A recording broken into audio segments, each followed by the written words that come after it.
It was long before the whisper of a unified front ever rippled through the Seven Kingdoms, back when the fires of wrath still burned bright in Cersei Lannister's eyes, and Daenerys Targaryen's name carried both promise and threat across the narrow sea.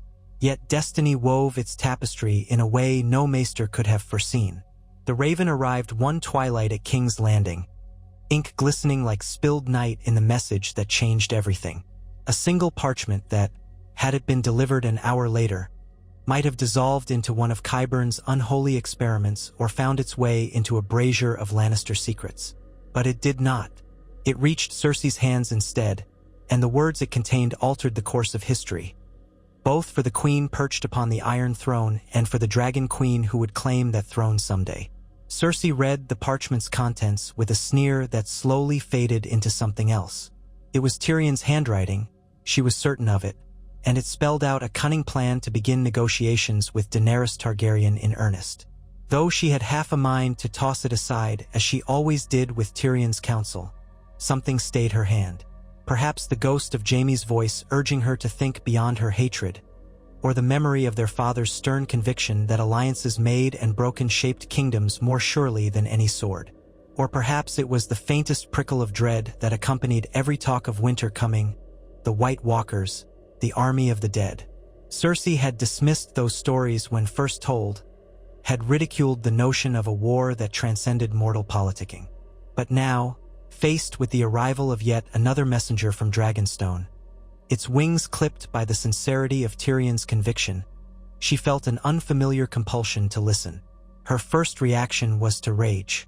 Tyrion was a traitor to her eyes, a man so vile that no bond of blood could redeem him.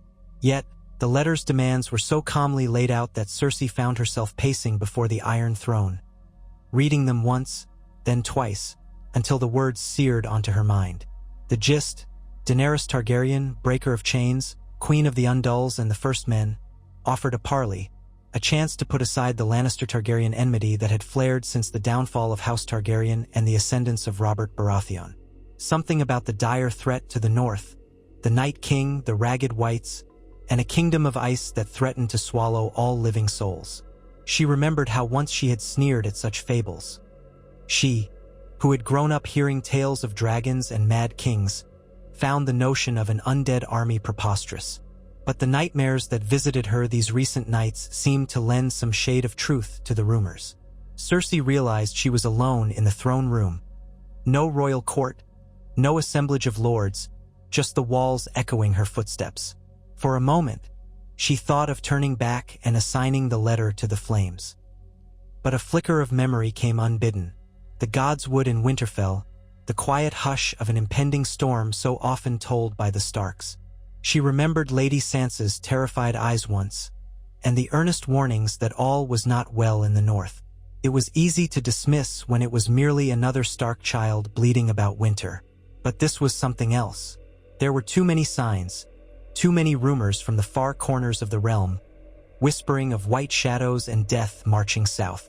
She crumpled Tyrion's letter in one fist, a swirl of anger and reluctant curiosity filling her. She was Cersei Lannister, Queen of the Seven Kingdoms in title, though war and strife had chipped away at that claim. She had faced armies, sieges, and even the shame of walking naked through the streets under the High Sparrow's tyranny. Pride flared in her chest, a hot, savage flame. Yet that pride had not saved her from her darkest hours, nor had it kept her children safe. The painful memory of Tommen's death weighed on her soul. Yes, Tommen's death. No matter how she played events in her mind, he was gone. Myrcella, sweet as she was, lost to Dorne. Joffrey, too, though she rarely had the heart to mourn his cruelty. The shape of her ambition had changed in the face of her loneliness. She summoned Qyburn and Jaime. Their feet scraped over the floor, reverberating in that lonely throne room, and she handed them the parchment without a word. Their eyes flickered with concern, Jaime's golden hand clenched, while Qyburn's face remained inscrutable, a mask as pale as paper. "It's from Tyrion," she said, keeping her voice calm, measured. "He urges me to parley with Daenerys Targaryen. He writes of an unstoppable threat in the north. He wants me to consider an alliance." Jaime's brow furrowed. He had heard Tyrion's news from Bronn and other sources, had gleaned from traveling bards and rumor that Daenerys possessed dragons, unsullied legions, Dothraki hordes, and a heart set on justice, something that threatened the uneasy dominion of House Lannister. Qyburn's hush suggested he had questions, but he waited for Cersei to continue. Cersei stared at her brother, the man she trusted above all others despite the fractures in their relationship. "Do you believe this threat is real?" she asked quietly. Jaime hesitated. I saw the look in Brienne's eyes when she spoke of it, and in Jon Snow's as well, Lord Stark or King in the North, whatever they call him now. They truly believe this is a war of living versus the dead. I can't say I believe in whites and White Walkers, but there are too many warnings from too many voices for it to be nothing. Cersei's teeth ground together. She despised the idea of humbling herself before the Targaryen pretender. The specter of her father's words, "A Lannister always pays his debts. Never forget who you are. The lion does not bow to the stag, nor the dragon. We rule or we perish." But even Tywin Lannister had known when to make alliances. He had orchestrated the Red Wedding, after all, forging a partnership with Roose Bolton. Ruthless cunning was in her blood, but so was the knowledge that she had to survive, and for that she needed more than cunning. She needed power. She turned back to Jaime, letting the crumpled letter unroll slightly in her hand. "We'll hear them out, but I'll be damned if I bow to her. Dragons or no dragons, we must be cunning. We'll see what she offers, and perhaps we can twist it to our advantage." Qyburn dipped his head. "If there are truly monstrous foes beyond the wall, Your Grace, forging an alliance might give us time to preserve our rule. Once the threat is vanquished, if it indeed exists, what prevents us from betraying her then?" His eyes gleamed with a clinical detachment, as though speaking of turning coats were a matter of logic rather than morality. Cersei did not answer right away. Instead, she pressed her lips into a firm line. "Send word to Dragonstone. Arrange a meeting. Let it be known that I, Cersei Lannister, am willing to negotiate peace terms with Daenerys Targaryen. But be discreet. We're not inviting half the realm to watch us bow and scrape. She wants a truce. She can meet me here or I'll go to her, whichever is more advantageous." And so the chain of events was set in motion. Ravens flew over black waters and green fields, carrying tidings that the Queen of the Seven Kingdoms would meet the Dragon Queen at a neutral ground.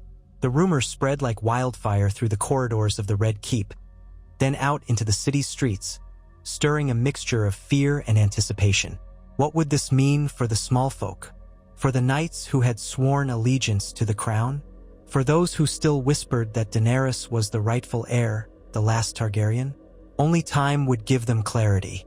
On the appointed day, King's Landing felt poised on a knife's edge.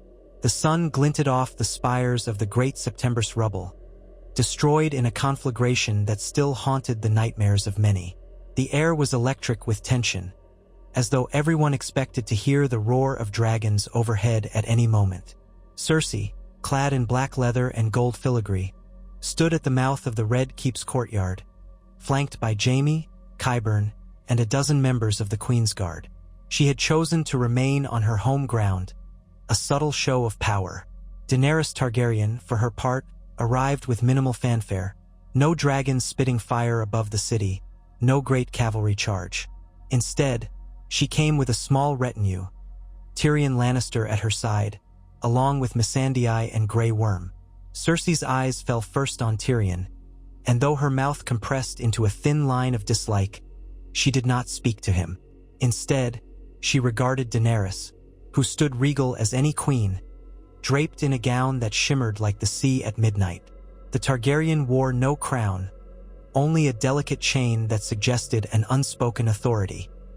Her bearing was enough to remind anyone that she had conquered Slaver's Bay and freed thousands upon thousands of slaves. This was a woman who held the loyalty of men from across the sea, who commanded dragons grown to monstrous size. To see her stride into the Red Keep so calmly, with only a few guards, was both an act of supreme confidence and an invitation to parley. They stared at each other without speaking, two queens shaped by conflict.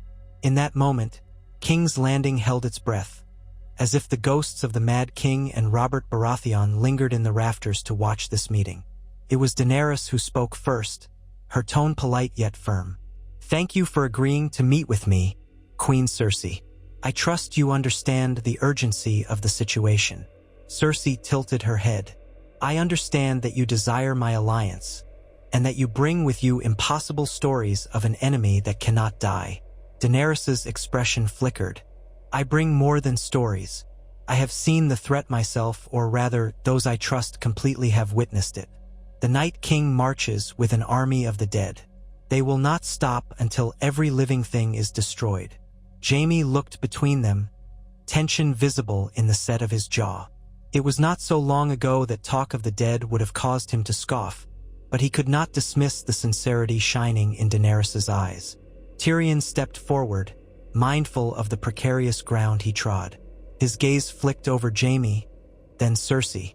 "We do not ask you to bend the knee, sister, only to set aside our hostilities until this threat is dealt with. Afterward, we can sort out who sits on which throne." Cersei let a thin smile curl her lips.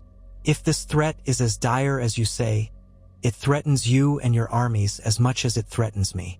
I stand to gain nothing by a hasty truce, except perhaps the opportunity to see if you're telling the truth. What proof do you offer?" Tyrion nodded to Grey Worm. The unsullied commander remained stoic, but he spoke with quiet conviction. "We have captured a white. Jon Snow and his men brought one back from beyond the wall. We intended to show it as proof."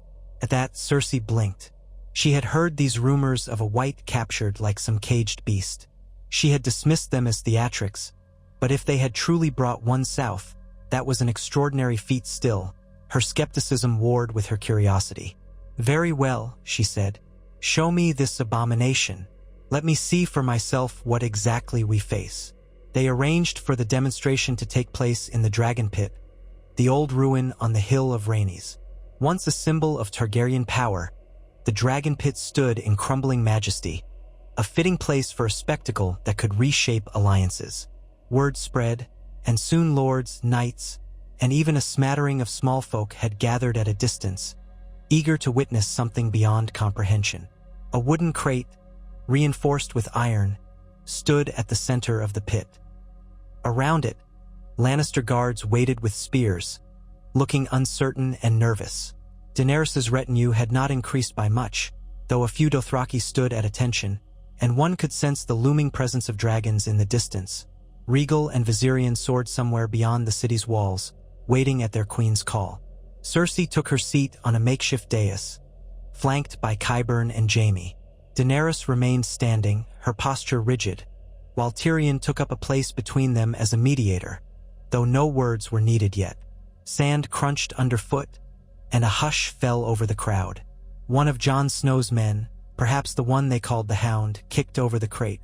Out sprang the white. It lunged at the nearest living soul with a guttural shriek that seemed torn from the depths of a frozen hell. Its skin hung in rotted tatters, eyes alight with a ghastly blue glow. The crowd recoiled, cries of horror echoing under the ancient dome. The white scrambled, jaws snapping, forcing the watchers to stumble backward in fear.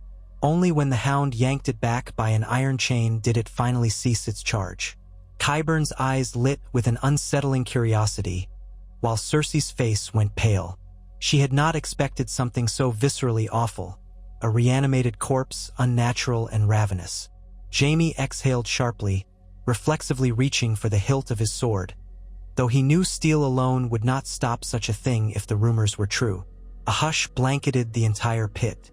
This was no ruse, no cunning trick. It was proof of something beyond any politics. "We have ways of killing them," said Daenerys, stepping forward. "Dragonglass, Valyrian steel, fire. But even with these weapons, we cannot hope to stand against an endless army of the dead by ourselves. That is why we need all the forces of the living united. And that is why I am here. You may doubt me, your grace, but you cannot doubt your own eyes." Cersei found she could not tear her gaze from the white. Something cold snaked through her body, colder even than her hatred for Tyrion. She could almost hear Tommen's voice, faint in the recess of her memory. a child's voice that believed in mercy, in alliances, in the hope that people might come together. If the dead were real, if they truly marched south, then the Iron Throne was meaningless if there were no living subjects left to rule. Cersei's cunning mind clicked through the possibilities. Aligning with Daenerys might save them from extinction, or at least buy them time. With the Lannister armies, the Targaryen forces, and whatever the North could muster, they might stand a chance. She did not relish sharing power, but immediate survival overshadowed all else. She was no fool. "I see," she said at last, her voice carrying over the hush. "I will not dismiss this threat. The Crown will join forces with House Targaryen and the North to destroy these undead invaders." She paused, letting her words sink in. The Watchers held their breath, amazed at the ease of her declaration. Yet, Cersei's tone had not softened. It was more like a steel trap that had just snapped shut around a new reality. "But I will have terms. We remain the ruling house of King's Landing. Once the threat is contained, we will discuss further claims. Until that time, we fight as one, unless you break the alliance first." Daenerys regarded Cersei, her eyes revealing neither triumph nor relief. There was only a solemn acceptance. "Agreed," she said simply, and though Tyrion's shoulders visibly relaxed, everyone present could sense that the tension between these two queens was far from resolved. Thus was born the most unexpected alliance in generations. The gold lion of Lannister side by side with the silver three-headed dragon of Targaryen, forged in the dragon pit under the chilling cries of a caged wight. The news spread quickly, shocking lords and commoners alike. Many who had pledged fealty to House Lannister muttered about the betrayal of old loyalties, while others breathed a sigh of relief that perhaps they wouldn't be forced to fight a losing war against dragons. In the North, they received the news with cautious optimism, hoping that the combined might of the South would bolster their defenses against the encroaching cold. But alliances are precarious things, delicate as glass. There were too many old grievances, too much resentment on all sides. Daenerys found herself constantly reminding her advisors, Tyrion included, that this fragile union was necessary for the greater good. Meanwhile, Cersei grappled with her own doubts. She loathed Tyrion's presence, dreaded the possibility that House Lannister might lose its long-held power, and felt the sting of vulnerability in the face of dragons she could not control. It was only her recognition that the threat in the North was real, tangible, and that the cost of losing to such an enemy would be the end of everything that kept her on this path. In the following weeks, tensions simmered throughout King's Landing. Daenerys temporarily made camp outside the city walls, near the Blackwater, while her dragons roost on hills nearby. As part of the truce, Cersei allowed them to keep a portion of their Dothraki and Unsullied close, though not within the city's gates. For the first time in living memory, a Targaryen walked openly in the streets of the capital, accompanied by the Lannister queen or one of her trusted knights. The small folk watched Daenerys with a mixture of fear and wonder, whispering that the Dragon Queen was beautiful as a morning star and terrible as a tempest. Jaime took on the role of a liaison between the two queens, though he found the position far from comfortable. There was deep history between him and Tyrion, a brotherly bond fractured by accusations and betrayals. Yet he recognized that in order for Cersei's fragile plan to work, they needed Tyrion's cunning. So, more than once, Jaime stood guard in a map room while Tyrion and Cersei conferred in hushed, tense tones. One such evening, the map room glowed by candlelight as Tyrion leaned over the great painted table of Westeros, tracing the path from Winterfell to the wall, explaining how the army of the dead could pour south if the wall fell. Cersei listened with arms folded over her chest, occasionally drumming her fingers on the tabletop as if itching for this conversation to end. Jaime stood by the door, watching. The windows rattled with a chill wind that felt out of place so far south. "We'll need to send men north immediately," Tyrion said, tapping his finger on the map. "Winterfell will be the first line of defense. But if the reports of the Night King riding a white dragon are true..." "You mean that monstrous rumor that one of Daenerys's dragons has been turned?" Cersei interrupted. "How can we plan for that?" Her voice was clipped with frustration. Tyrion sighed, glancing briefly at his brother. "We can't. We can only gather as many forces as possible to hold them off. We have dragonglass from Dragonstone, we have Daenerys' 2 remaining dragons, we have the northern armies and some of our own. The question is whether you will commit the bulk of the Lannister forces to march north. Cersei's eyes narrowed. We will send them. I've given my word. But you must understand that if we empty the south of soldiers, House Tyrell's remnants, House Martell, and even the Iron Islands might see it as an opportunity. Our hold on the southern kingdoms is tenuous. Tyrion's gaze didn't waver. I understand, but ask yourself, does it matter if they rebel if the army of the dead overruns the realm? The Iron Throne is meaningless if we're all corpses. For a moment silence reigned. Jaime watched the faint flicker of uncertainty in his sister's eyes. She had always been ambitious, always convinced of the Lannisters' right to rule. But the stakes had changed. She gave a tight nod. So be it. You will coordinate with Qyburn on the logistics. I have no interest in the fine or details. My main concern is ensuring that once the threat is dealt with, Daenerys Targaryen does not use this alliance to supplant us. Tyrion inhaled. Daenerys wants the throne, yes, but she is not as ruthless as you believe. If we join in good faith, Cersei barked a laugh, though there was no humor in it. Good faith, from House Lannister, and House Targaryen for that matter? Let's not pretend we can unmake generations of bloodshed with a handshake. Tyrion. I am not that naive. Tyrion had no response to that. He bowed his head slightly and left. Jaime watched him go, feeling a pang of regret. Only after his brother's footsteps faded did he address Cersei. I know you plan to betray them once the threat is gone, he said softly. She turned to him, her eyes sharp. I plan to survive, Jaime. If that means forging alliances, I will. If it means shattering them, I will. Do not question me on this. He held her gaze, heartbreak etched in his features. I only hope that by the time we've dealt with these monsters from the north, you'll see reason. Because if Daenerys and her forces prove themselves allies, if we fight side by side, perhaps there is a future that doesn't require betrayal. She laughed again, that bitter note lingering in the shadows. We'll see, she said. Soon enough, the city was abuzz with preparations for war, but not the kind of war its inhabitants were used to. Instead of forging swords and spears to face human foes, the blacksmiths hammered away at mountains of dragonglass shipped from Dragonstone. Gendry, Robert Baratheon's bastard, labored in the forges alongside them, forging new weapons with a skill and speed that made him invaluable. Daenerys oversaw the shipments, ensuring the North would have all it needed.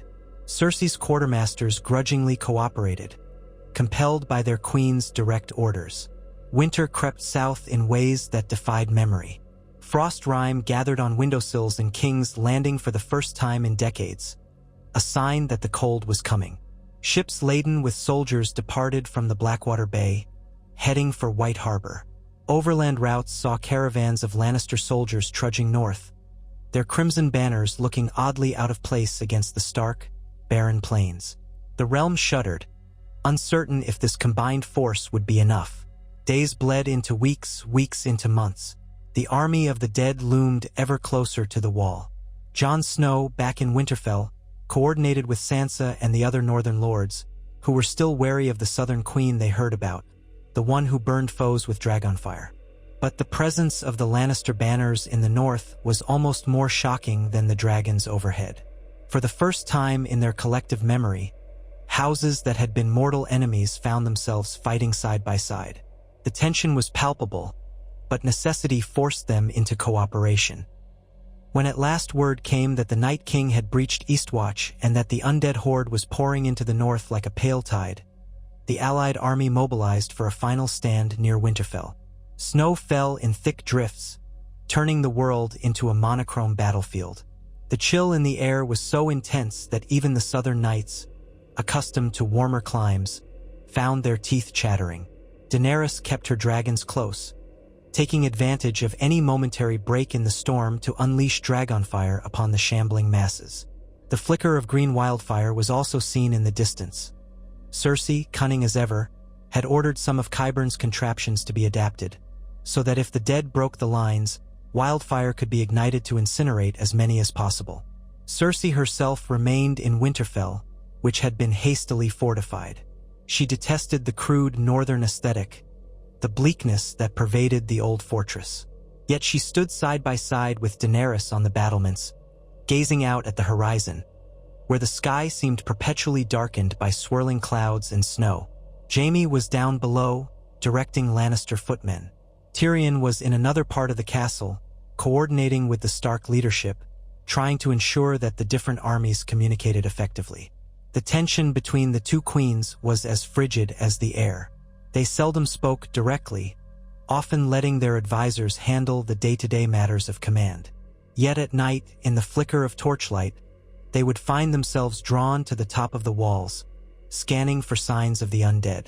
One such night, Cersei ventured out alone, only to find Daenerys already there, her cloak pulled tight around her shoulders. For a moment, they merely stood there, ignoring each other, two silhouettes against the snow-white darkness. Then Daenerys broke the silence. "Have you ever seen snow like this?" Cersei shook her head, remembering only faint flurries in King's Landing during her childhood.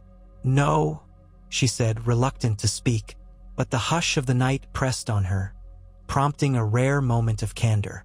"I've never seen an army like this either, nor such a threat. Changes things, doesn't it?" Daenerys's gaze remained fixed on the distance. "It does.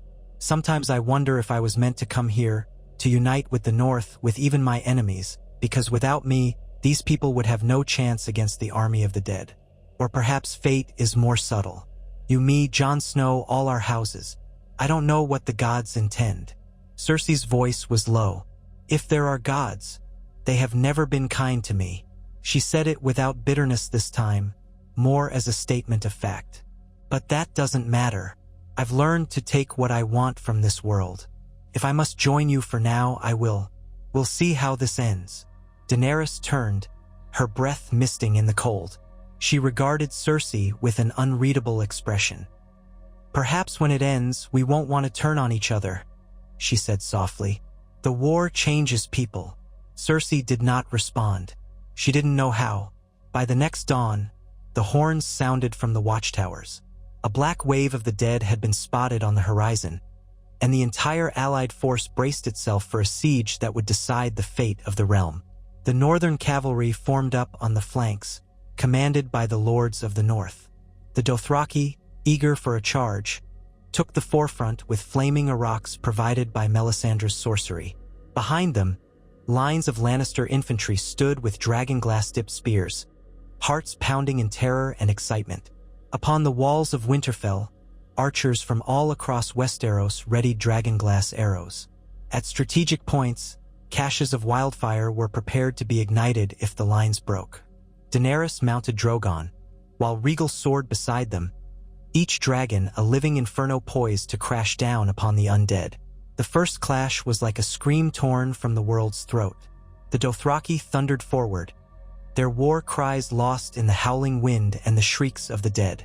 Fire lit the night as their arcs clashed with the undead ranks. The whites hissed and snapped, unfeeling of pain, unstoppable unless shattered or burned. The lines swirled in chaos. Daenerys swooped overhead, Drogon's jaws gaping as he unleashed torrents of flame that lit the battlefield like a ghastly sunrise. Searing tongues of heat devoured the dead in their hundreds, but more and more staggered forth, a relentless tide. Cersei watched from the battlements, her heart pounding in her chest. She had commanded armies from afar, but never faced a nightmare like this. Beside her, archers loosed volley after volley of dragonglass arrows that cut down whites in swathes, only for the tide to surge anew. She could not deny the bone-chilling terror that crept up her spine. This was no ordinary war.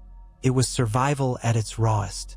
Suddenly, a roar echoed across the field, different from any dragons.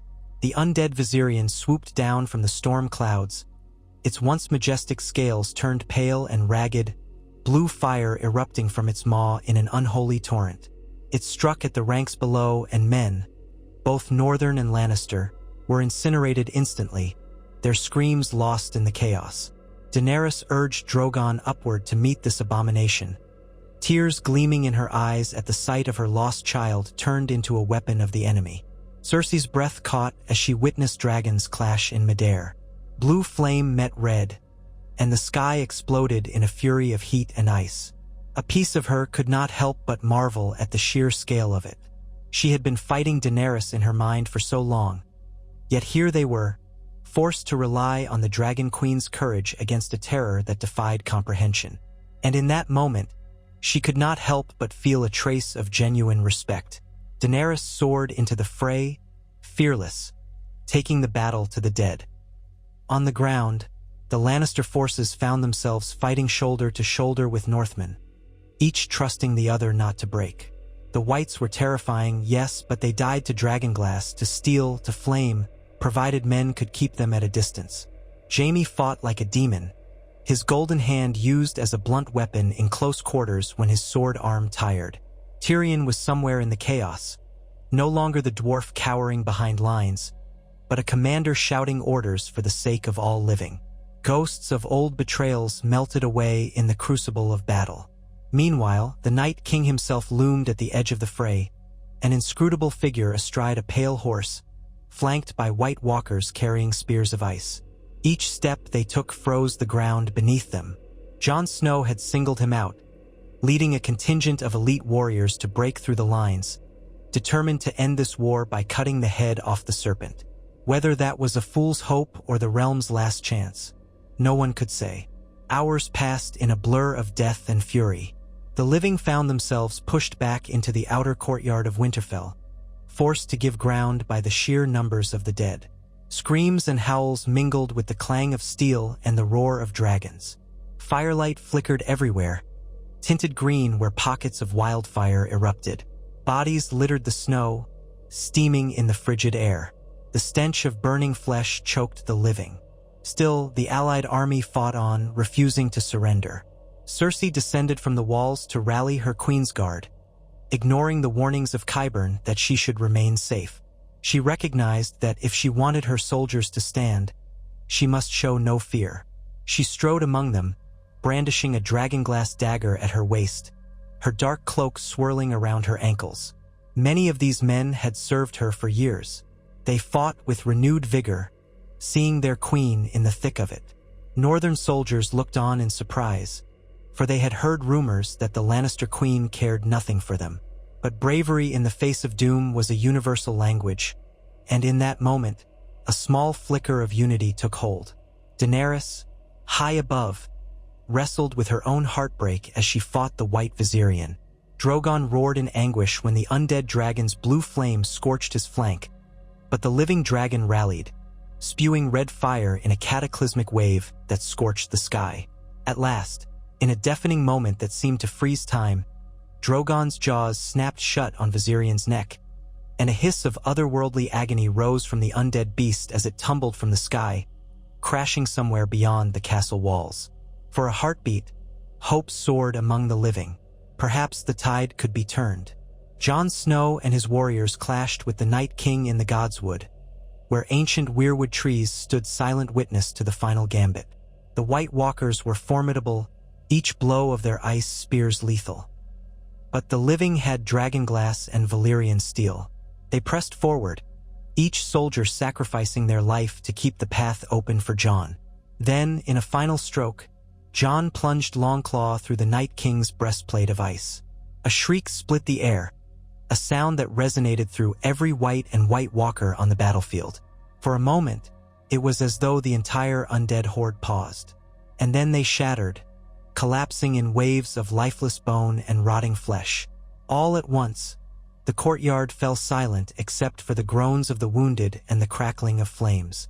The army of the dead had been vanquished in one climactic moment. The living stood victorious, though battered and broken. Cheers of disbelief and relief echoed across the scarred walls of Winterfell. Soldiers sank to their knees, weeping. There was no distinction between Northman or Lannister in that moment. They had all survived. When Daenerys landed Drogon within the courtyard, the survivors roared their approval, hailing her as a savior for her role. Jon Snow emerged from the Godswood, his face drawn and weary, but victorious. Everyone pressed around them, and for a fleeting moment, the entire realm seemed united under the banner of life. Cersei stood in the midst of the battered Lannister line, blood staining her cloak, her hair disheveled. She looked upon this moment with a complex swirl of emotions. They had succeeded, partly because she had allowed it, partly because Daenerys was indeed a force of nature. She felt triumph at having survived, but also an undercurrent of fear, because now the matter of the Iron Throne remained. Over the following weeks, the battered armies tended to the wounded, burned the bodies of the dead, and rebuilt what they could of Winterfell's defenses.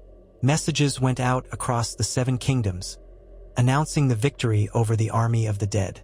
Small folk celebrated with a sense of disbelief, as though the night terror had passed, leaving them blinking in a new dawn. The question on everyone's lips was, what next?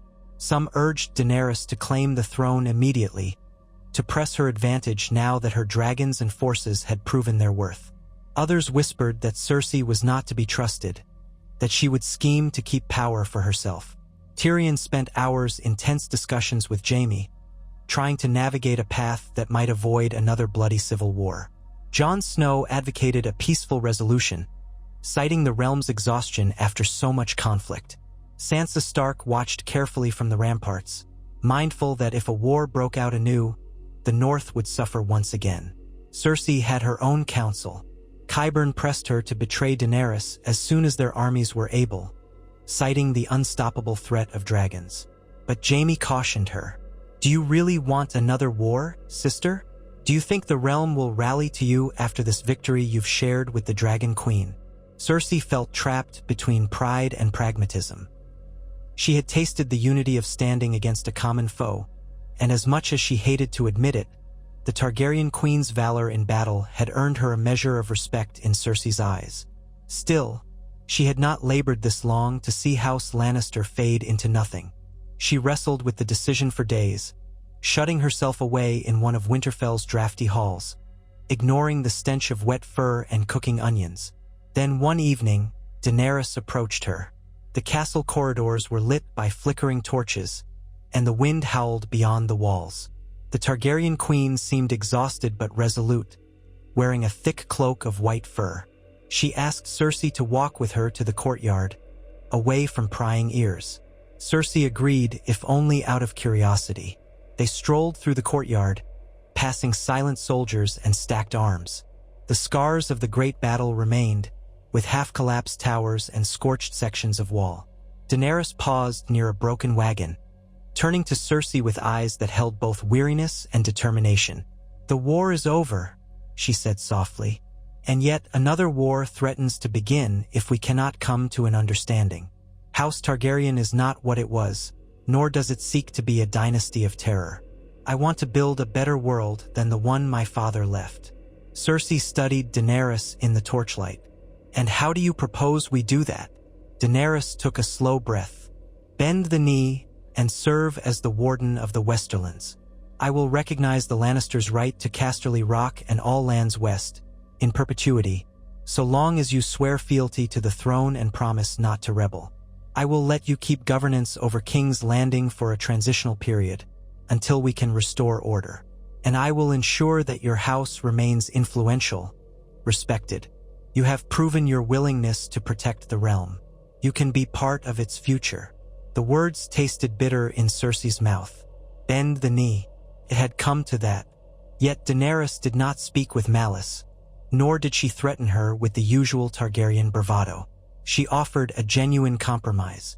For a long moment, Cersei felt every ounce of her pride resisting the notion. But memories of the battle, of her children, of everything she had lost for the sake of a throne that had nearly destroyed her, it all converged. The Iron Throne had been her obsession, but what good was it now? She could fight on, perhaps, but the realm was tired. The crown coffers were nearly empty, and the Northmen and Targaryen loyalists stood united. Even some Lannister bannermen were beginning to murmur admiration for the Dragon Queen, who had risked everything to save the living. Cersei's voice was uncharacteristically soft when she finally replied. I never believed I would see this day. My father would roll in his grave to see a Lannister kneel to a Targaryen. Daenerys's lips twitched in a faint, sad smile. Your father was formidable. I do not disrespect his memory, but times change. Cersei's thoughts turned inward, remembering Tywin's stern face, his grand ambitions. Yet he had always prioritized the survival and prosperity of House Lannister above all else. Perhaps he would have done the same in her position. She glanced down at the muddy snow underfoot. Then she knelt. It was not a grand gesture, performed in a hall of assembled lords and ladies. Rather, it was a private moment in the courtyard of a ruined castle, with the wind howling and torches guttering in the cold. Cersei bowed her head. Her heart pounded in her chest, half in shame, half in relief. I, Cersei of House Lannister, pledge my fealty to Daenerys of House Targaryen, rightful queen of the Undulls and the First Men, breaker of chains, Khaleesi of the Great Grass Sea, and protector of the Seven Kingdoms. Daenerys reached out, touching Cersei's shoulder. Her voice was gentle. Rise. Thank you. Cersei stood, her cheeks burning with conflicting emotion. She could scarcely believe the words had left her mouth. Yet some heavy burden had slipped from her back. She stared at Daenerys, who regarded her not as a conquered enemy, but as an uneasy ally forging a new path.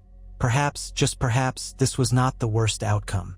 The next morning, when the lords and ladies of the realm gathered in Winterfell's great hall to discuss the future, Cersei formally repeated her vow. Whispers of shock rippled through the crowd, but none dared question the solemn promise made before all. Thus, a new chapter began. House Lannister was to remain proud custodians of the Westerlands, answering to the crown of House Targaryen. The Iron Throne would be reclaimed by the Dragon Queen, who pledged that henceforth, a council of lords from each region would advise her, ensuring that the mistakes of the past, tyranny, nepotism, ignoring the needs of the realm, would not be repeated.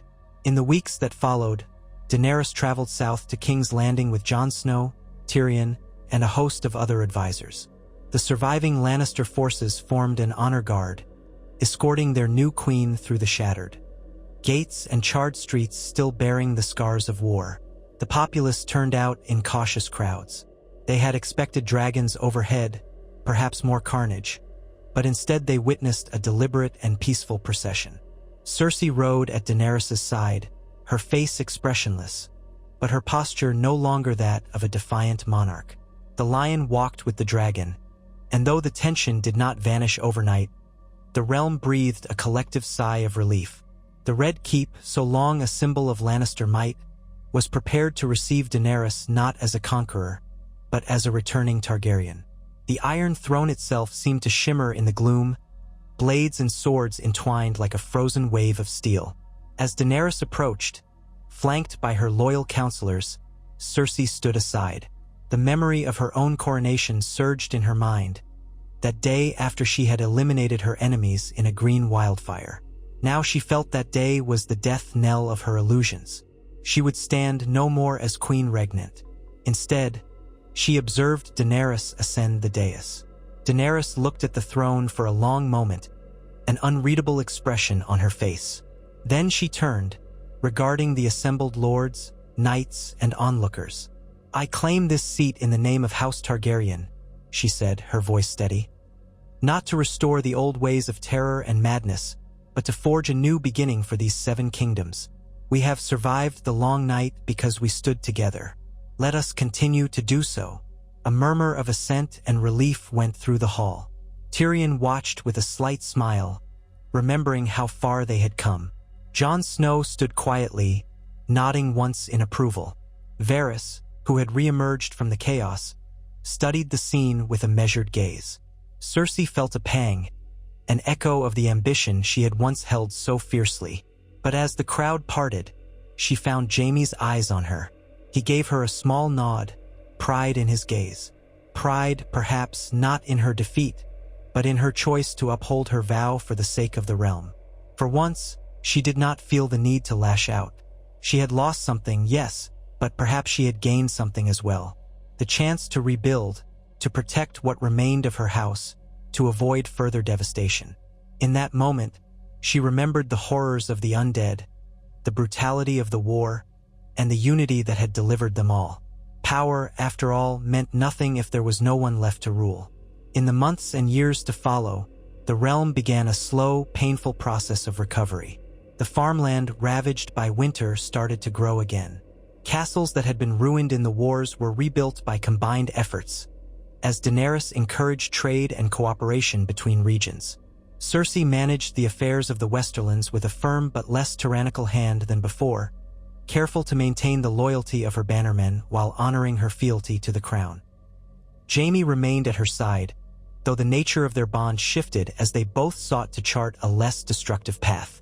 Tyrion, named Hand of the Queen, oversaw much of the day-to-day governance, ensuring that old grievances did not flare up into renewed conflict. A great council was eventually convened in King's Landing, where lords from Dorne, the Reach, the Riverlands, and the Vale gathered to discuss new laws, new trade routes, and ways to ensure the safety of the realm if winter ever came so fiercely again. For the first time in living memory, the talk was not of war, but of rebuilding and mutual benefit. Old rivalries did not vanish overnight. House Martell still remembered Myrcella's death.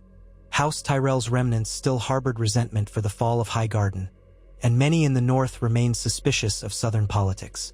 But Daenerys and the newly cooperative Lannisters worked to soothe these wounds rather than exploit them.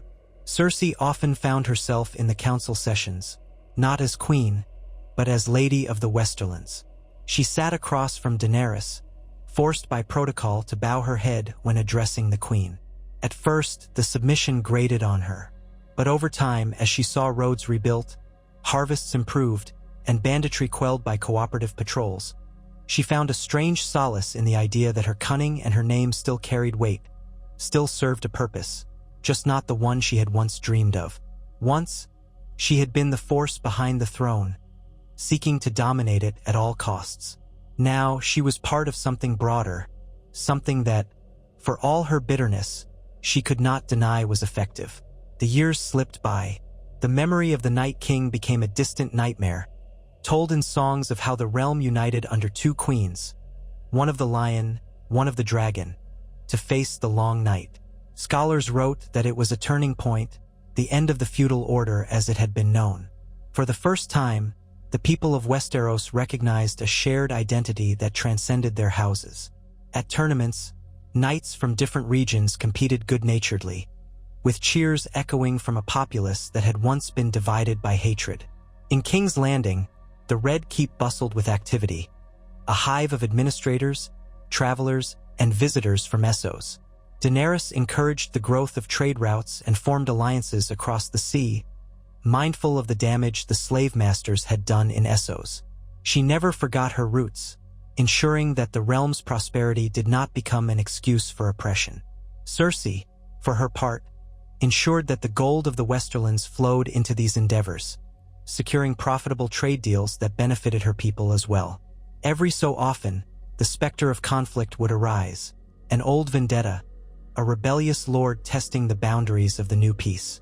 But each time, the combined might of House Targaryen and House Lannister, along with the northern armies, swiftly extinguished the flames before they could spread. The realm learned that unity could be a powerful deterrent. As more time passed, Cersei found her ambition tempered by a sense of responsibility she had never quite felt before. Perhaps it was the memory of the undead that haunted her dreams, the knowledge that for one harrowing night, she had fought alongside her enemies to save all of humanity. She visited Tommen's and Myrcella's resting places in the royal crypts, leaving fresh flowers each time she came to King's Landing. There, in the quiet gloom, she would speak softly to her lost children, promising them that she was doing her part to keep the realm safe, to ensure that no other mother would face the heartbreak she had endured.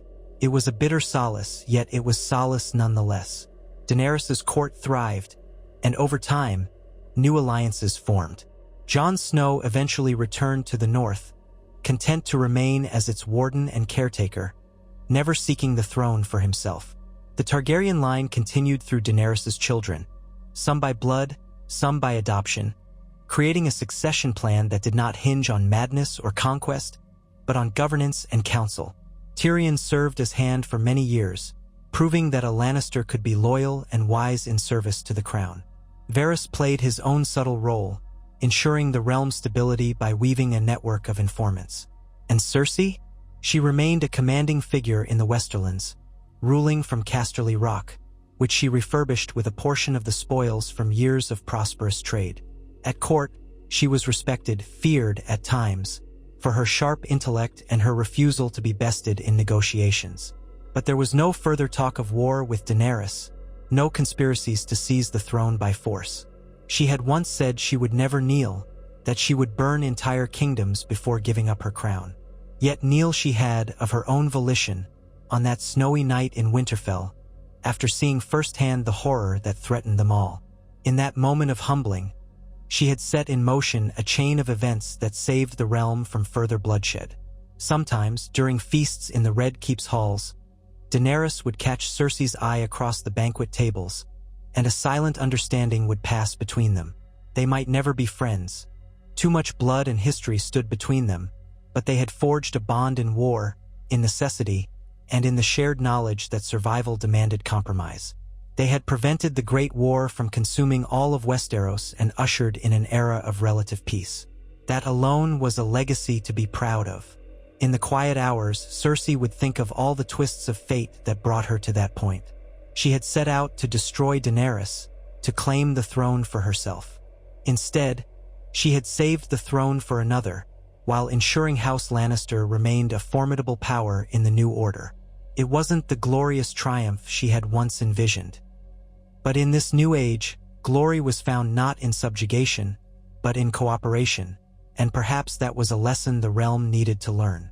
Thus, the story of two queens whose alliance had been unthinkable just a short time before reshaped the Seven Kingdoms.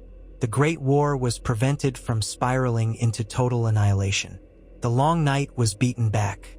In the aftermath, a new unity took root, one that did not erase the scars of the past but paved a road toward a future in which dragons and lions, wolves and roses, stags and krakens, all realized they were but mortals in the face of winter's wrath.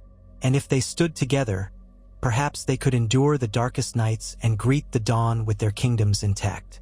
Cersei Lannister's story did not end in flames or madness as so many had predicted. Continued year by year, shaped by each choice she made in this new era. Perhaps she never stopped being cunning, never stopped seeking advantage for herself and her house. But the memory of fighting side by side with Daenerys, of kneeling in the snow, of realizing that life could be extinguished by a force far greater than any queen's ambition, all of that tempered her once burning hatred. She learned that to live, one must adapt, and to rule, one must sometimes yield. And so the realm survived, forging a fragile peace that, over time, grew more solid. Children were born who never knew the terrors of the long night, who heard tales of dragons and the dead as myths more than reality. The wheel of history turned, but it did not crush the people beneath its spokes this time. Instead, guided by two women who had once been mortal enemies, it found a steadier course. On a crisp morning many years after the battle for Winterfell, Cersei stood on the ramparts of Casterly Rock, gazing out at the western sea.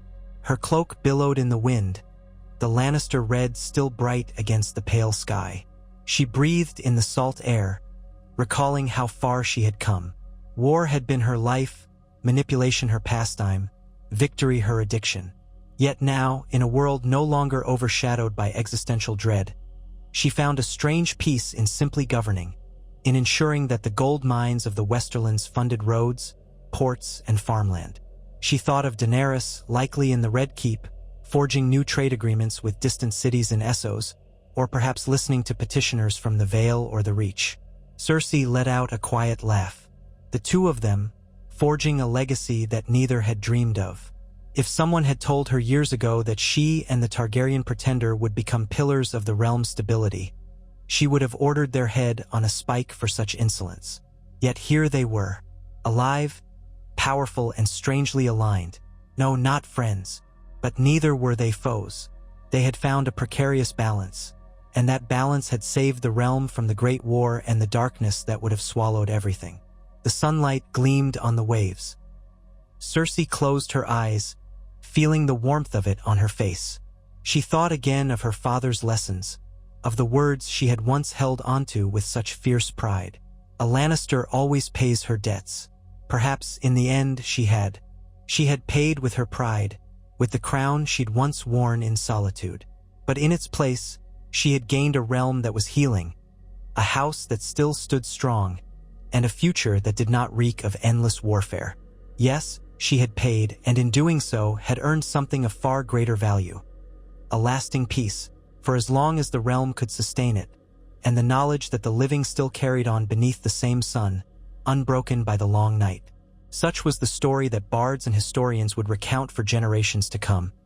How the Great War was averted, how the undead threat was beaten back before it could consume the entire realm, and how two powerful queens, so different, so irreconcilable in spirit, came together in the face of an unimaginable terror, a union that changed the course of Westeros forever, proving that sometimes survival itself can be more valuable than the Iron Throne, and that the line between enemy and ally can shift like the turning of the seasons. For in the end, the realm endures, and the living must stand together, lest winter's darkness swallow them all. Cersei stood upon the battlements of Casterly Rock, gazing over the pale gray waters of the sunset sea. The wind whipped at her fur-lined cloak and teased strands of her golden hair free from their careful braids. Long ago, she might have delighted in the crisp smell of salt and sea spray, for there had been a time in her youth when the novelty of home still stirred something like wonder in her. Yet so many years had passed, years of intrigue, bloodshed, and uneasy alliances, and now it was only the faintest echo of nostalgia that stirred within her. Far below, she could see the bustle of the rebuilt docks, crates of goods being loaded onto ships bound for Lannisport and beyond. Commerce, trade, and an emerging era of cooperation had revitalized the Westerlands, though it still felt strange to think of cooperation when she had once believed dominion to be the only path. She closed her eyes for a moment, recalling the conversation with Daenerys Targaryen that had taken place under a stark winter sky at Winterfell. She had knelt, bending her pride as surely as she bent her knee, and the realm had taken a collective breath. Now, all these years later, the tension of that moment had faded, replaced by the practicalities of ruling. From King's Landing to Winterfell, from the Iron Islands to Dorne, everyone spoke of the new order, of the Targaryen restoration tempered by councils, alliances, and charters that had never existed under the old kings. For all her earlier bitterness, Cersei found herself grudgingly relieved that the realm had not collapsed into endless civil war or been consumed by the horde of the undead. Instead, there was a future, flawed, yes, full of old resentments and dangerous undercurrents, certainly, but a future nonetheless. A breeze ruffled the fur at her collar, carrying a biting chill. Winter might have ended, but even the long, slow thaw of the passing years did not entirely banish the memory of that dreadful cold. Westeros had survived a brush with annihilation, and the aftershocks of that near-apocalypse reverberated in ways large and small. The North still told stories of the night when the dead poured forth and nearly claimed them all. Mothers frightened unruly children with tales of blue-eyed corpses and the ice dragon's roar. Yet they also told stories of unity, of how the living had stood side by side, a Lannister and a Stark, a dragon and a lion, to defeat the threat beyond the wall. Cersei herself had been forced into that unity, but in the end, she had chosen not to break it. She turned away from the sea. The rock's battlements stretched behind her, patrolled by vigilant guards bearing the crimson and gold sigil of House Lannister. These men still bowed to her as Lady of Casterly Rock and the official warden of the Westerlands, titles bestowed with Daenerys' blessing. Some had served under her father, Tywin. Others had fought in the war against the Night King. A handful were newly minted knights, too young to remember the War of the Five Kings but old enough to have heard the songs and the rumors. She met the eyes of one such young guard, and he quickly straightened, pressing a fist to his breastplate. She inclined her head in acknowledgement, and then made her way down the spiral stairs to the interior corridors. Inside, the castle hummed with purpose. Courtiers, servants, and visitors from other regions mingled. A pair of traveling septons had arrived that morning, hoping for an audience to discuss increased funding for a new sept in Lannisport. Two officials from the Iron Bank of Bravos waited in a well-appointed antechamber, discussing interest rates and repayment timetables. A steward bowed low as Cersei passed, scurrying alongside her to deliver a roll of parchment detailing the day's appointments. "My lady," he said timidly, "the envoys from the Reach have arrived. They wish to present their latest yield figures and ask for a trade arrangement with your mines." "Have them wait in the West Solar," Cersei replied, her voice cool, measured. "I will speak to them shortly, and see that the Braavosi bankers are provided refreshment while they wait. I do not intend to leave them idle too long." "Yes, my lady." The steward hurried off. Cersei continued down the hallway, her footfalls echoing off polished stone. The Lannister lion stood emblazoned on every wall hanging, every tapestry. A reminder that this was her seat of power, even if the Iron Throne itself now belonged, without question, to Daenerys Targaryen. That truth no longer stung her pride as viciously as it once had. Where once she had placed every ounce of her ambition on the Iron Throne, she had found, in time, a different kind of fulfillment. Forging a stable future for her house, seeing the Westerlands prosper, and commanding a respect that went beyond fear. She passed a window slit that let in a shaft of pale sunlight, dust motes dancing in the beam. It reminded her of a day, how many years ago now?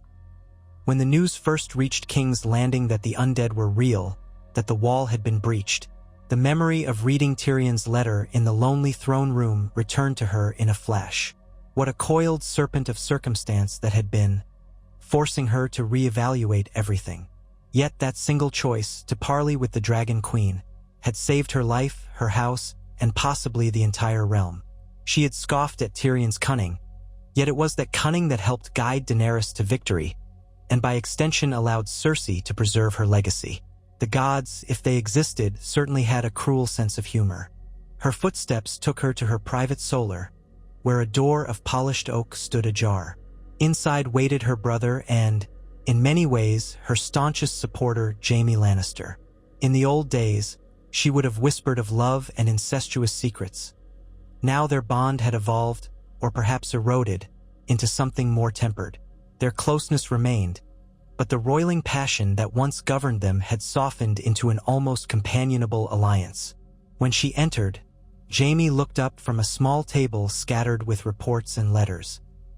His golden hand gleamed in the light, and though faint lines at the corners of his eyes betrayed his age, he still possessed the air of a knight who had once been the realm's greatest swordsman. "Busy morning?" he asked, his tone congenial.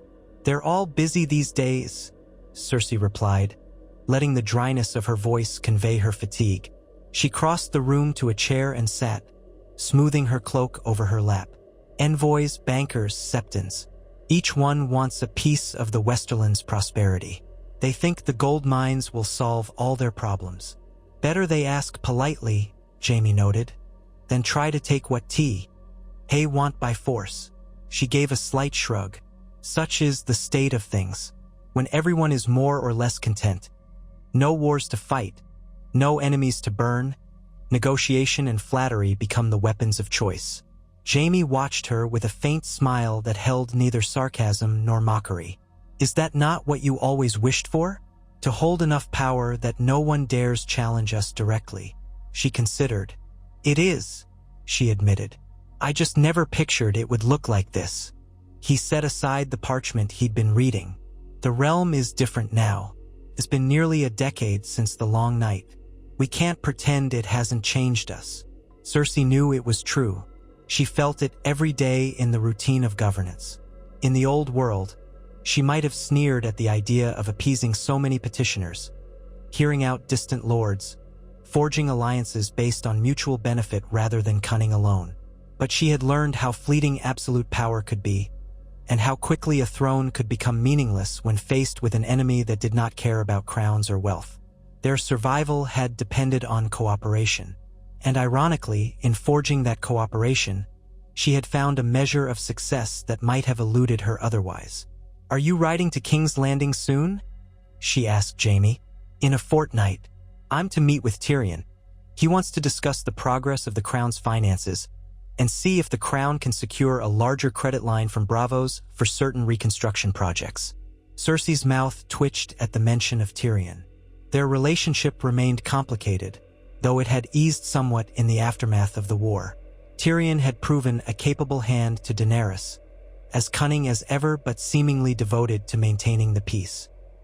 He would never be her friend, she knew, and that old anger still simmered in her belly on occasion. But she no longer dreamed of seeing his head on a spike every night. Tell him I'll consider guaranteeing some of those lines if the terms are agreeable. We have gold, yes, but I want to ensure the crown knows how to repay its debts. Jaime inclined his head. I'll pass the message along. They spoke a while longer about smaller matters. A band of outlaws spotted near the crag, shipments of grain from the Reach, rumors of a new Sellsword company forming across the narrow sea. Eventually, her steward arrived to inform her that the envoys awaited her in the West Solar. Jaime offered to accompany her, but Cersei waved him off, seeing the weariness in his eyes. Let him rest from the endless parade of visitors for once. She left him to his letters and headed toward the West Solar. As she walked, her mind floated back to that night of horrors at Winterfell. The whites pouring over the walls, the maddened clash of dragons in the sky, the bitter cold that had settled into every bone. She remembered the moment when she had seen Daenerys ablaze with the reflection of dragonfire, hurling her dragon against the undead Viserion in a desperate attempt to save them all. It was easy now to forget how close they had come to utter annihilation. She sometimes wondered if she would have watched the world end sooner than surrender her throne had Tyrion not forced her hand. But it was pointless to dwell too long on that question. She had made her choice, and her choice had remade the realm. Outside the Solar, the steward bowed again, then pushed open the door for her. 3 envoys stood within, dressed in the green and gold of the Reach. One wore a heavy chain denoting his status as a steward of Highgarden. Another had the sigil of Tarly, and the third bore a lesser sigil from a smaller house. They bowed low as she entered, and she took her seat at the head of a table, prepared to endure more talk of yields, trade routes, and profit margins. It was a far cry from her days of grasping for total power, but she recognized that in this new era, the shifting of wheat and gold could be as decisive as the forging of swords. That evening, after the envoys departed with a favorable arrangement hammered out, which secretly pleased her, for Cersei never lost the thrill of making an advantageous deal, she found herself strolling through the rock's extensive corridors again, half aimless. The day's responsibilities weighed on her, and she realized, with a flicker of surprise, that she had found no time to think of the capital. King's Landing, once her greatest prize, now felt distant. She had not returned there in half a year. Daenerys ruled from the Red Keep, supported by a council of lords, including Tyrion, the ever-watchful Varys, Ser Davos Seaworth, who had become one of Jon Snow's most loyal aides before being persuaded to assist the crown, and a rotating cast of representatives from Dorne, the Vale, and the Riverlands. King's Landing was no longer a Lannister stronghold, not in the old sense. And though that fact had once stung, she now felt only mild detachment. Eventually, her feet carried her to an overlooking balcony that provided a generous view of the stables, the walls, and the farmland beyond. Lannisport glimmered on the horizon, a thriving city that had seen a renaissance in shipping and commerce thanks to the stability of the realm. She tilted her head back to watch the sunset, an expanse of red and gold that reminded her of the Lannister sigil itself. In the hush of approaching night, her thoughts drifted again to the shape of her life, past and present. She recalled Joffrey's twisted little grin, Myrcella's soft smile, Tommen's sweet but naive expression. All gone now, casualties of a world set aflame by ambition and revenge. She wondered if, in some other timeline, they might have lived to see a realm at peace. But that was not the path fate had carved for them. All she could do now was ensure that no further children would suffer as hers had. In the days that followed, her life settled back into routine. Letters from King's Landing arrived with regularity, bearing the royal seal. Some were from Tyrion, requesting or relaying financial details. Others came signed by Daenerys' own hand, short, clear instructions or inquiries about news from the West. Cersei answered each missive with the brevity she had perfected over the years. Rarely did the official tone slip into anything more personal. She and Daenerys were no longer adversaries, but neither were they the sort to exchange pleasantries. Their bond existed for the sake of the realm. Still, there was a letter that arrived one late afternoon, the parchment crisp and the handwriting elegant. The seal was a three-headed dragon, pressed in red wax. Within, the message was straightforward. Daenerys was summoning a gathering of the realm's major lords and ladies to King's Landing in 2 moons' time. A grand council of sorts to discuss further steps in shaping the governance of Westeros. It seemed the Queen intended to address issues of regional autonomy, trade expansions, and possibly even the question of succession, an ever-present concern in a realm recovering from centuries of strife over who held the throne. Cersei studied the letter carefully, reading it twice. Then she signaled for ink and quill, dictating a reply that she would attend as required. Once the steward left with her message, she sank into thought. 2 moons' time. She had not been in King's Landing for half a year, preferring the well-fortified comfort of Casterly Rock. She wondered what changes might greet her there. Would the small folk look upon her with scorn for having once claimed the Iron Throne? Or would they accept her as just another highborn lady, overshadowed by the Targaryen queen who had tamed dragons and saved them from the dead? When the day finally came, Cersei traveled by land, leading a modest retinue of Lannister knights and bannermen. Jaime accompanied her, as did a carefully selected group of trusted advisors. They bore banners with the Golden Lion, yet not in the massive display that once heralded Lannister might. It was more subdued, an acknowledgement that the days of House Lannister parading over the capital as overlords were gone. The route took them past rolling hills and farmland that had begun to flourish again in the post-winter cycle. Villages bustled with rebuilding efforts, new barns and cottages standing where war-torn ruins had once lain. As they neared King's Landing, the sprawl of the city came into view, the red walls of the keep rising in the distance. She felt a pang of memory at the sight. The last time she had been there was to attend a smaller council meeting, and before that, she had ridden out with the combined armies to face the Night King at Winterfell. How the city had changed since her youth. Gone were some of the old slums, replaced with more orderly developments, a project rumored to be championed by both the Crown and certain wealthy financiers who saw opportunity in revitalizing the capital. Where the Great September once stood in her memory, a crater of broken stone after she had unleashed wildfire. Now a new sept was under construction, smaller but, by some accounts, far more ornate. Nearby, the Dragon Pit's ruins had been partially rebuilt into a grand amphitheater of sorts, used for assemblies and ceremonies. Everywhere, the signs of a realm recovering from decades of conflict. They rode through the gates, the gold cloaks stepping aside to allow Lady Lannister's retinue to pass. People in the streets paused to watch. Some recognized Cersei's face, whispering among themselves. She saw no signs of outright hostility. Perhaps the small folk no longer remembered the worst of her reign, or perhaps they did not care, so long as their bellies were full. King's Landing always had a short memory for its former rulers, so long as the present offered some form of stability. Cersei's party was met by a detachment of Unsullied at the gates of the Red Keep. She noted their crisp discipline, the way their spears and shields were perfectly aligned. Grey Worm was nowhere to be seen, but no doubt he still oversaw Daenerys's personal guard. The Unsullied led them into the courtyard, where other arrivals were being received.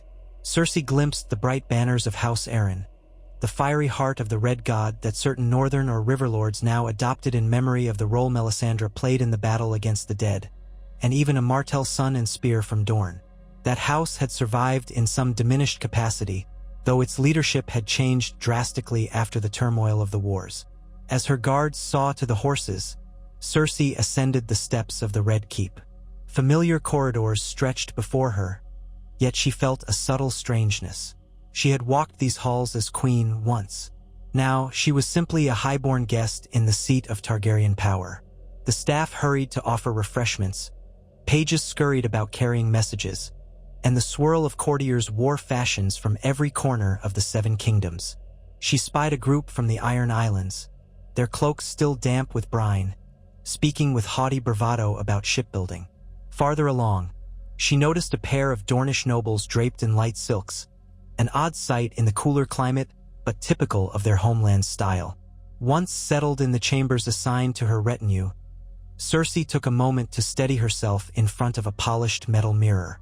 She saw the lines of experience on her face, the pale scar near her brow from a stray blade in the battle for Winterfell. Perhaps she was aging, but she had always carried herself with regal poise, and that had not deserted her. That was enough.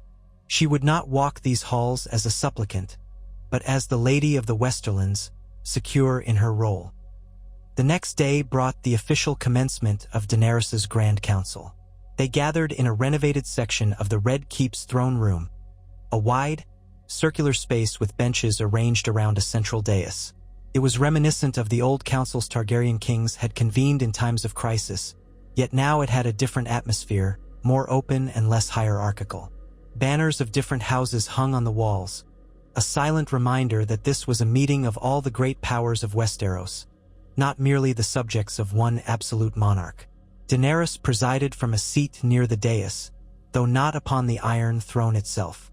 The symbolic separation signaled that this was a gathering of equals, or as close to equals as the realms could be under a Targaryen crown. Cersei took her place among other highborn, noting Sansa Stark's presence in a seat of honor. The Lady of Winterfell, still called the Lady of the North by many, had traveled south reluctantly, if rumor was correct, but she carried herself with the same composure that had once made her mother, Catelyn Stark, a formidable presence. Tyrion stood near Daenerys, clad in his usual black, a small hand's pin at his breast. He cast a glance in Cersei's direction, a flicker of acknowledgement, then returned his attention to the proceedings. Daenerys spoke in measured tones, her voice carrying just enough steel to remind the assembly that she commanded dragons. She welcomed them all, recounting the years since the long night, acknowledging the realm's slow recovery and the ongoing need for cooperation.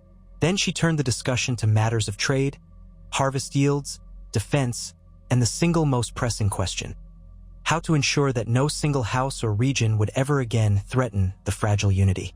Cersei listened intently, offering her own perspective when the conversation touched upon the distribution of gold from the Westerlands or the means of policing banditry along major trade routes.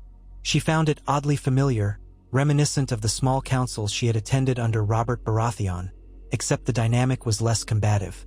Nobody here wanted to tear down the occupant of the throne, not openly at least. And Daenerys, to her credit, did not posture as an absolute queen demanding homage.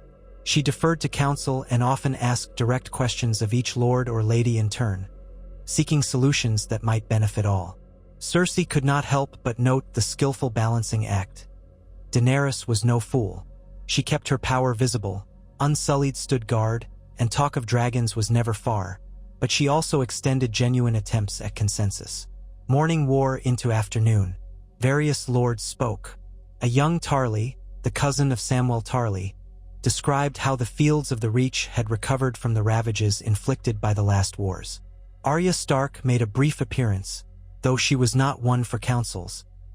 She arrived quietly, conferred with Sansa, and just as quietly departed, presumably to explore the city or attend to her own mysterious business.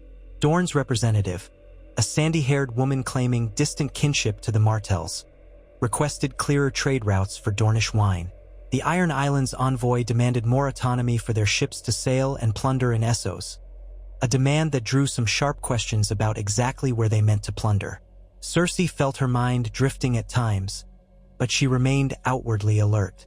She offered commentary about caravans from Lannisport, the shipments of gold that made their way east, and the deals she had hammered out with bravos. Through it all, she observed Daenerys's method. Everyone was given a voice, but ultimately, the final shaping of policy rested with the crown and the major lords together. If a real threat to stability arose, Daenerys would revert to her old fierceness in an instant. Yet she had learned the art of subtlety, perhaps thanks to Tyrion's influence or her own experiences in Meereen. It was near the end of the day, and the talk had turned to the possibility of formalizing a system akin to a magnum concilium, a great council that would convene regularly to address realm-wide issues, when Sansa Stark's voice echoed in the chamber. "I support the idea of a council," she said, her hands folded, her posture regal as she spoke. "But I will not allow the North to be beholden to decisions that ignore our interests." We know too well what it means to be dragged into southern wars. And though we have rebuilt much of Winterfell and the surrounding lands, we remain scarred by the war against the dead. That fight began on our doorstep and nearly ended there. Daenerys listened, her expression composed. Lady Sansa, I appreciate your candor. No one here wishes to see the North suffer again for the folly of the South. But a realm divided cannot stand, as we've all learned. If we commit to this council, we must all do so in earnest, or it fails from the start. Sansa nodded, but her eyes flicked briefly to Cersei, lingering for a heartbeat as though to say, there was a time when you or your father or your son would have dismissed my words, but times have changed. Then she said, that is why I request explicit provisions that each region retains the right to self-defense and internal governance, so long as it does not threaten the crown or neighboring territories. The North will not attempt to break away if the crown respects our autonomy. Daenerys inclined her head. That is acceptable. We shall draft the language to ensure clarity on that point. It was the sort of conversation that once would have been unthinkable. A Stark and a Targaryen negotiating on equal terms, with a Lannister calmly observing from the sidelines. Yet that was the new reality. The rest of the session passed in relatively civil debate, culminating in Daenerys charging Tyrion and a small subcommittee of lords, including representatives from each region, to prepare a formal proposal. Once completed, the entire assembly would review it, potentially adopting it as a foundational charter for the realm's governance. When the session adjourned, everyone rose, exchanging polite words and some forced smiles. Many drifted off to find refreshment or retire to their quarters. Cersei, feeling the weight of a long day, was about to withdraw when Daenerys approached, accompanied by Tyrion. The Dragon Queen's expression was polite, giving little away. Lady Lannister, Daenerys began, using the formal title. I trust your journey was smooth. It was, Cersei replied, her voice equally formal. I see much has changed in the capital. The city looks improved. Daenerys gave a small nod. It has taken time. We have worked carefully to mend what years of war broke. And it helps that the crown is no longer bleeding coin on endless conflicts. Tyrion watched them both, his gaze sharp. Once, the tension between them could have ignited a war in an instant. Now it was contained, though not entirely vanished. There is a private reception tonight, he said, just for the major lords and ladies, something more casual than this day's council. Her Grace would be honored if you attended. Cersei imagined the last time she had been invited to a casual gathering in these halls. It had been under her own rule, though casual was never a word she associated with King's Landing intrigue. Still, she understood the gesture. Daenerys sought to show that the old hatreds were tempered. A part of Cersei resented the notion that she was expected to play the courteous guest, but another part recognized this was how the realm now functioned, through negotiation, social or otherwise. I will attend, Cersei said, dipping her head slightly. Daenerys offered a polite smile. Thank you. Perhaps we can speak more then. They parted ways, and Cersei couldn't help but notice the watchful stares of onlookers who had lingered to see whether these two erstwhile enemies would clash again. She found herself wondering if any part of Daenerys still harbored the urge to see the Lannisters annihilated for the crimes of the past. But if so, the Dragon Queen hid it well behind the veneer of statecraft. The war they had fought together had changed Daenerys too. She knew what it meant to lose, to see one of her dragons turned against her. She had faced a threat that dwarfed any petty human quarrel. It left a mark. That night, the reception took place in a smaller hall off the main keep, warmed by braziers and filled with the aromas of spiced wine, roasted meats, and honey cakes. Musicians played softly, the notes mingling with the chatter of lords, ladies, and highborn knights. Cersei arrived with Jaime at her side, dressed in a gown of crimson velvet with understated gold trim, reminiscent of the Lannister colors but not ostentatiously so. The crowd parted subtly to let her pass. She spied Sansa Stark in conversation with Brienne of Tarth, no doubt discussing the day's proceedings or some matter of northern security.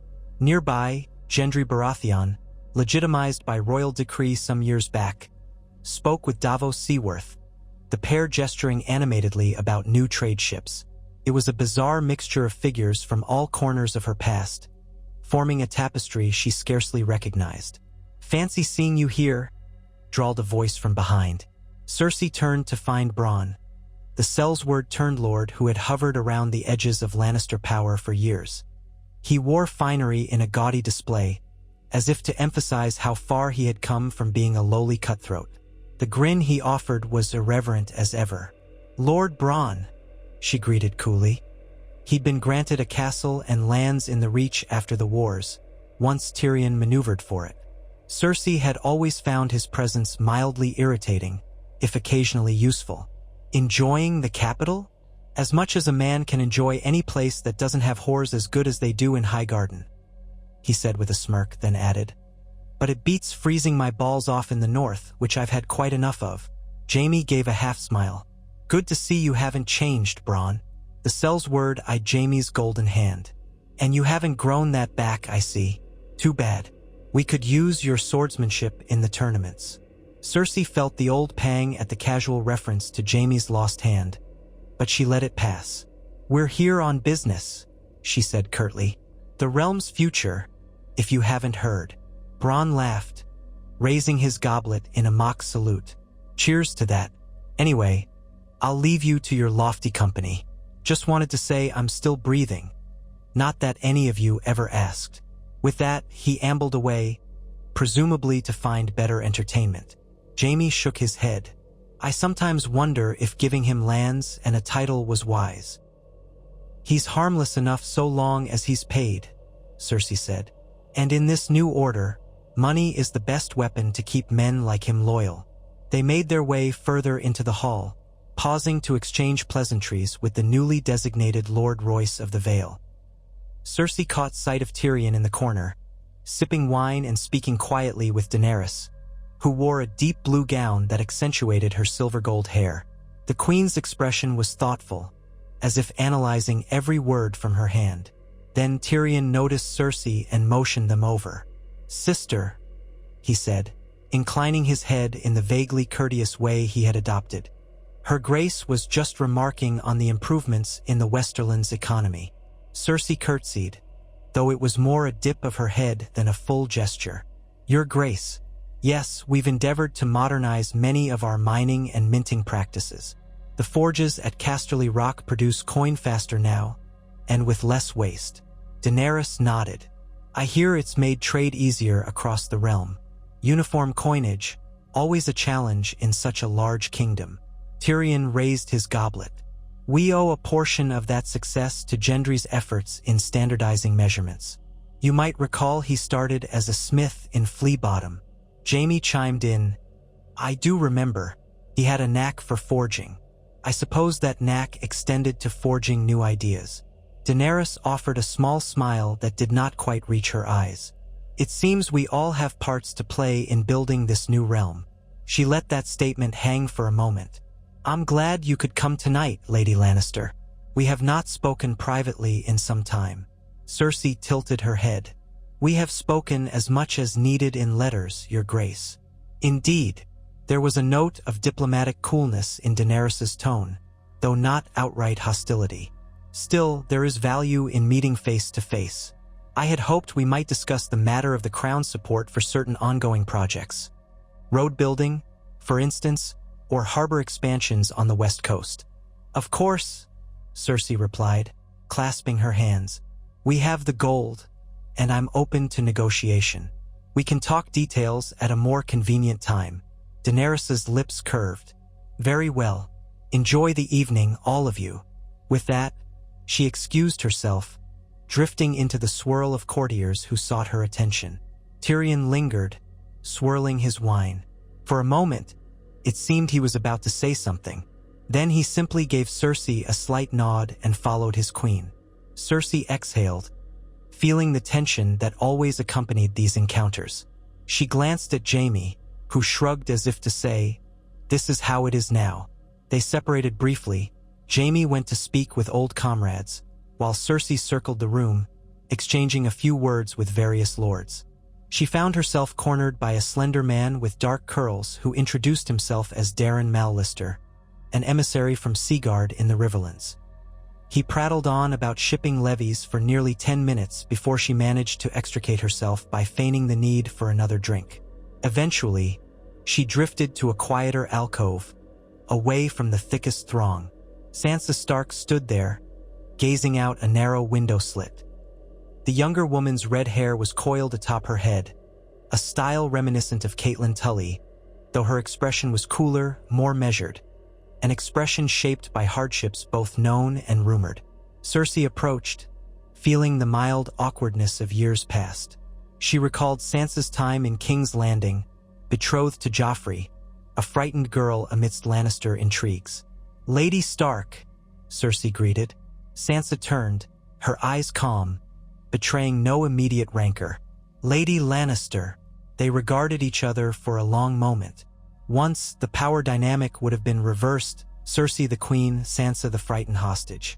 Then, Sansa had become a fugitive and, finally, Lady of Winterfell, a position of influence Cersei could scarcely have imagined for her. The future had a way of appending every certainty. "King's Landing suits you better than it did in the days of your youth," Cersei said, her tone carefully neutral. "I see you have found your voice in matters of state." Sansa inclined her head slightly, accepting the observation. "I've learned that to protect the North, I must speak for it.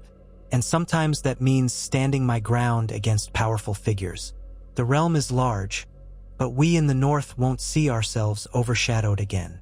Cersei heard the subtext. Overshadowed by Lannisters, by Targaryens, by the entire concept of Southern rule. Yet Sansa had chosen to unify with the crown when the dead threatened them all. After that, she did not attempt to secede or push for independence, instead forging an accord. "You've done well by your people," Cersei offered, surprising herself with the sincerity in her voice. "The North stands stronger than I ever expected. Once, I thought it a barren wasteland, but you've proven otherwise." Sansa studied her, perhaps searching for the hint of mockery. "Finding none," she replied. "We do what we must. The war with the Night King taught us how quickly all can be lost. I don't intend to let the North fall into ruin for the pride of any single ruler." Cersei gave a small nod, acknowledging the point. They stood in companionable silence for a moment. Below, the party hummed on, minstrels playing a jaunty tune while lords laughed and drank. The two women, once locked in an unequal game, now shared a cautious understanding. Both had known what it was like to lose everything. Both had seized what power they could in the aftermath. "Is it true," Sansa ventured after a pause, "that House Lannister invests heavily in the new mines near the Sunset Sea?" Cersei narrowed her gaze fractionally. "You've heard rumors?" Sansa shrugged. "Not so much rumors as commercial chatter. The North might benefit from the iron and silver you excavate. We're forging more weapons now, not for war but for readiness." Cersei recognized the approach. Sansa was sounding out a potential agreement, or at least gauging interest. Perhaps the North lacked the resources to mine metals in the quantities they desired, or they wanted more variety in their economic base. She appreciated the directness, though. "It's true. The deposits are promising. If the North needs a supply of iron or silver, we can negotiate favorable terms. But I assume you have something to trade that we might want." Sansa nodded. "Timber, furs, and certain medicinal herbs that grow best in colder climates. The maesters at Winterfell have cultivated them. And, of course, we have the best ice cellars for preserving fish from the Bay of Seals. It might be advantageous for the Westerlands to secure a reliable supply of these goods." Cersei considered. "It might. Have your stewards send me a proposal. We can work out the details." Sansa's lips curved in a faint hint of a smile, like an echo of the once naive girl but tinted now with the steel that came from hardship. "I will. Thank you." Before Cersei could respond, a swirl of motion signaled a new arrival at the far end of the chamber. Jon Snow, who had been absent most of the day, entered quietly, dressed in the plain attire that he seemed to favor: fur-lined cloak, leather jerkin, no ostentatious house sigils except a small direwolf pin. He caught sight of Sansa and inclined his head, then made his way through the crowd. Sansa excused herself with a polite nod to Cersei, heading off to greet her brother. Cersei watched them confer in low voices. She wondered how Jon felt about the negotiations. He had bent the knee to Daenerys in the North's darkest hour, forging that alliance that had led to everything since. She suspected he remained uneasy with southern politics and grand councils. Left on her own, Cersei sighed softly. She realized she had grown weary from the day's tension. Perhaps it was time to retire, but as she stepped away from the alcove, she nearly collided with Varys, who materialized as though from nowhere, as was his habit. Clad in drab robes, the Master of Whisperers still moved with quiet grace, his expression ever placid. "My lady," he said smoothly, "it warms my heart to see this level of civility in the realm." Cersei arched an eyebrow. "Does it? Or does it disappoint you that there are fewer plots to unravel?" Varys allowed a small chuckle. "Plots are never in short supply, Lady Lannister. They merely change shape. One can always find ambition, secrets, and hidden desires, even in peaceful times. More so, perhaps, because such desires have time to ferment. Is that why you remain at court, even after all this time? You once claimed to serve the good of the realm above any single ruler." "I did and I do," Varys replied, his voice mild. "But the realm still needs watchers. Complacency is the seedbed of disaster. The better things are, the more carefully we must guard them." Cersei regarded him, recalling a time when he had served under her father, then under Robert, then under her own tenuous regency, always gliding from one position to the next, claiming to serve the greater good. She had never fully believed in his altruism, but she could not deny he had played a role in shaping the events that led them here. "Well, keep watching then," she said with a trace of sarcasm. "No doubt you'll find 1,000 whispering tongues to amuse yourself." He inclined his head. "I always do, my lady. Do rest well tonight." With that, he drifted away, leaving Cersei to make her own exit. She beckoned to Jaime, who quickly broke off from his conversation with a Tyrell bannerman and accompanied her from the hall. The corridor outside felt cooler, quieter. Servants shuffled about, extinguishing torches or refilling them. The hush of late evening in the Red Keep brought back memories of clandestine meetings and dangerous secrets. Now it simply felt like the winding down of a day's political pageantry. In their assigned quarters, she dismissed her handmaids, unfastened her cloak, and sighed as the tension in her shoulders eased. Jaime closed the door behind them, leaning back against the thick wood. For a moment, they simply regarded each other in silence. Perhaps both were recalling the days when they had prowled these corridors in secret, kindling a forbidden flame. Time had softened that flame into embers. "You handled yourself well," Jaime said softly. "I know it can't be easy to attend these councils and receptions when you once held the throne." Cersei let out a mirthless chuckle. "Pride is a foolish thing. The older I get, the more I realize that. It's better to have a secure seat of power in the West than risk everything for that pile of swords again. The realm has changed too much." She moved to a small table where a carafe of wine awaited, pouring herself a cup. She offered one to Jaime, who nodded. "Besides," she went on, "I suspect Daenerys has her hands full simply keeping all these lords and ladies content. Let her have the Iron Throne. I have enough to concern me with the mines and the gold. That suits me fine." Jaime sipped his wine and seemed to consider her words. "You've changed more than you let on." She pinned him with a cool glance. "Have I?" He nodded slowly. "We both have. The war, the dead. It changed everyone. I think it forced us to see how small we are in the face of real ruin." Cersei fell silent. A swirl of half-formed memories tugged at her. The terror in that courtyard at Winterfell, the swirling snow, the stench of death. "Perhaps I have changed," she said at last, her voice quiet. "But don't mistake that for weakness, Jaime. My loyalty remains with House Lannister. All this cooperation is only worthwhile so long as it benefits us and the realm." A flicker of sadness passed through Jaime's eyes, but he set his cup down. "I know. I only hope that we can keep the peace."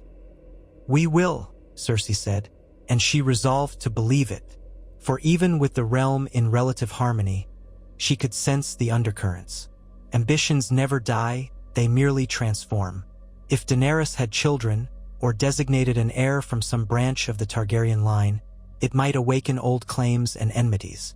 If Sansa Stark wanted more for the North than she let on, that might spark tensions. If the Iron Islands chafed at the limitations of their raids, if Dorne demanded vengeance for old slights, 100 possibilities. The tapestry of Westeros was complex, and it took only a single spark to ignite a new conflict. For now, Cersei was content to see the realm prosper, but she remained watchful. The next day's council sessions resumed with more debate, culminating in the subcommittee unveiling a draft for the Great Council Charter. It proposed the creation of a permanent body that would gather at least once each year, more often if crisis demanded, to address realm-wide concerns. The Crown, in the person of the monarch, would have final say, but the council's decisions would carry significant weight. Each major region would send at least 2 representatives, ensuring a diversity of voices. It was an unprecedented step toward a form of governance that many older lords found alarming, but the memory of the dead and the aftermath of the wars made them reluctant to resist any measure that promised stability. Cersei watched the negotiations with mild fascination. She had once believed absolute rule was the only path to security, yet here was a compromise that might prevent the cycle of rebellion and bloodshed. She contributed some ideas about how to handle trade disputes, and insisted that the West's contributions of gold not be taken for granted. Tyrion, as ever, displayed his knack for bridging disparate interests, ensuring that the final language left most parties satisfied enough not to sabotage the effort. Late in the day, the charter was finalized, and Daenerys stood before the assembly. She read out the key provisions, clarifying that this council did not replace royal authority but rather guided it. She added that if a future monarch chose to ignore or dismantle the council, it would be taken as a grave threat to the unity that had saved Westeros. A hush fell, the memory of the undead war casting its long shadow. At last, Daenerys called for a show of agreement. Lords and ladies from every region stood, voices murmuring aye. Even Cersei rose, if only to keep the realm from fracturing again. In that moment, a new chapter was written into the history of Westeros. A system of compromise that might, just might, endure beyond the lifetimes of those present. After the session, Daenerys met with Cersei privately in a small antechamber adjoining the throne room. Tyrion was present, as was Jaime, presumably to balance the conversation. The room was sparse, with little more than a table, a few chairs, and a tapestry depicting ancient Targaryen conquests. Outside, the faint sound of final council adjournment drifted through the door. "Lady Lannister," Daenerys began, "I've requested this meeting to finalize a separate matter with you regarding the expansions in the Westerlands. I understand you've been shipping goods to Essos under private charters. We'd like to incorporate those into the realm's official trade routes. In return, the Crown can offer protective convoys and a reduced tax on exports." Cersei paused, considering. The shipping agreements had been highly profitable, and she was reluctant to let the Crown dip its fingers into that pot. On the other hand, official convoys could deter piracy, which had been a growing concern near the Stepstones. A reduced tax? How much of a reduction? Tyrion cleared his throat. 5% off the Crown's standard levy, plus guaranteed priority docking at King's Landing and Dragonstone. A fair deal, sister. Generous, even, Jaime added, though he offered it as a careful observation rather than a push. Cersei folded her hands on the table. "I might find that agreeable, provided the Crown also supports the expansion of Lannisport's docks. We need more piers, more capacity for foreign vessels. If we're to become a major hub of trade, we must be equipped for it." Daenerys considered, glancing at Tyrion. He nodded slightly, and she turned back to Cersei. "Very well. The Crown will dispatch engineers, materials, and a portion of the royal treasury to help fund that expansion. In return, we expect a share of the revenues once the new docks are operational." Cersei inclined her head, a hint of a wry smile on her lips. "Of course. Shall we put it in writing?" "We shall," said Tyrion, withdrawing a quill and parchment. He quickly jotted down the key points of their agreement, reading them aloud before passing the page for signatures. Daenerys signed first, flourishing her name with a practiced hand. Then Tyrion appended his signature as hand. Finally, the parchment was placed before Cersei, and she dipped the quill, scrawling her name beneath the Targaryen seal. The mild absurdity of a Lannister signing official treaties under the Targaryen banner flashed through her mind, but she had grown accustomed to such ironies. When it was done, Daenerys affixed her personal sigil as tamp in red wax. The queen then sat back, exhaling as though relieved. "I believe that concludes our official business." Cersei offered a thin smile. "For now, yes." A pause. Then Daenerys said, more quietly, "Thank you for your cooperation. I know how difficult it must have been to—" She stopped herself, clearly aware that dissecting Cersei's capitulation might not be well received. Instead, she finished with, "We all want what's best for Westeros." Cersei did not reply immediately. She thought of the old times, the bitterness, the hatred. She wondered if someday, perhaps decades from now, scholars would talk about this improbable alliance as though it had always been inevitable. "Indeed," she said at last, her tone measured. "We do." With that, the meeting ended. Tyrion collected the parchment. Jaime escorted Cersei out. Daenerys remained behind, presumably with her own thoughts. In the corridor, Cersei felt a pang of emotional fatigue. Each word, each gesture, still felt like a performance, though one she had learned to play flawlessly over the years. Jaime gently touched her elbow, guiding her away from the flow of departing counselors. "She's sincere," Jaime said quietly, once they were out of earshot of the others. "Daenerys truly believes in what she's building." Cersei gave a non-committal hum. "I know she does. That doesn't mean I trust her. But as long as her goals align with ours, we can maintain this peace." He nodded. "I prefer peace. We've seen enough war."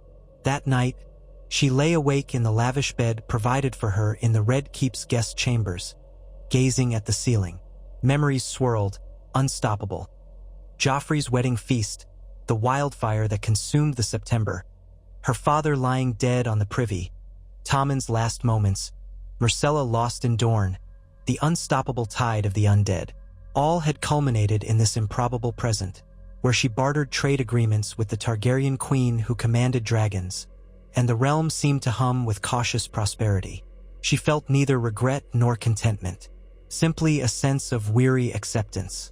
This was the road she had chosen, or perhaps more accurately, the road fate had cornered her into walking, and so she would walk it to the end, ensuring House Lannister thrived. In the following weeks, the Grand Council concluded. Lords and ladies trickled back to their regions, the newly minted charter in hand, bound by fresh promises of cooperation.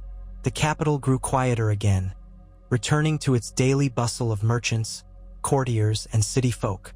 Cersei and Jaime remained a few days longer, partly to finalize their shipping agreements, partly to attend a private dinner Daenerys hosted for key figures who had shaped the charter. It was a strange affair. Jon Snow, Sansa, Tyrion, Davos, Gendry, Cersei, Jaime, a few others. They ate in a smaller dining hall once used by King Aerys's most trusted courtiers, a historical irony that was not lost on Cersei. Conversation flowed politely, though it held none of the warmth of true friendship. Still, it was peaceful, lacking any veiled threats. She observed that Sansa and Daenerys conversed more easily than before, and that Jon remained as stoic as ever, though he occasionally chuckled at some remark from Davos. Toward the end of the meal, Tyrion raised his glass in a toast. "To the alliance that spared the realm from the dead, and to the new era we strive to shape." The others followed suit.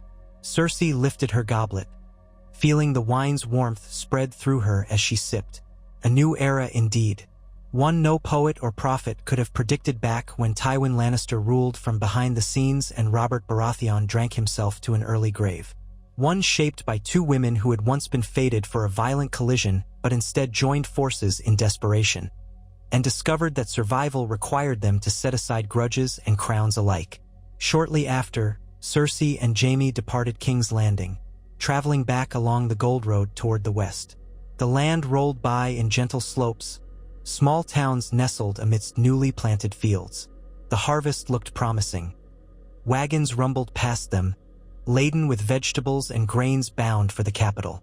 Occasionally, villagers recognized the Lannister banners and waved or bowed. Cersei found it oddly comforting, seeing the realm so calm. They stopped at an inn one evening, something they rarely did in the days when she was queen. Back then, she would have insisted on lodging in a castle or ensuring a retinue of guards. Now, with the peace and the smaller escort, it felt simpler, if still not entirely safe. Yet the inn was quiet, the common room filled with farmers, travelers, and a minstrel plucking at a lute. None gave the Lannister siblings more than a polite nod. It struck Cersei how different this was from the days when her face adorned every rumor, when small folk whispered of the queen's cruelty or madness. Perhaps time dulled the memory of those events. Or maybe people cared less than she had ever imagined. Jaime found them a table near the back. They ordered stewed rabbit, bread, and ale. The innkeeper offered them the best rooms she had, which were still humble by comparison to the Red Keep or Casterly Rock. But it was enough.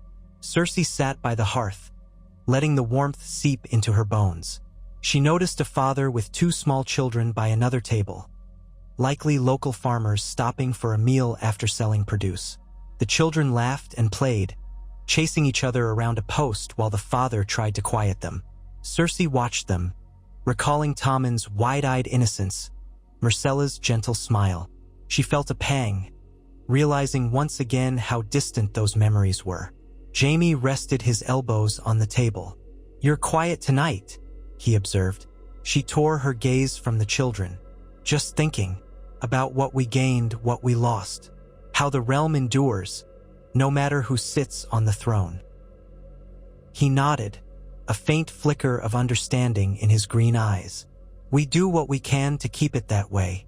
A long moment passed as the minstrel's tune twined around them.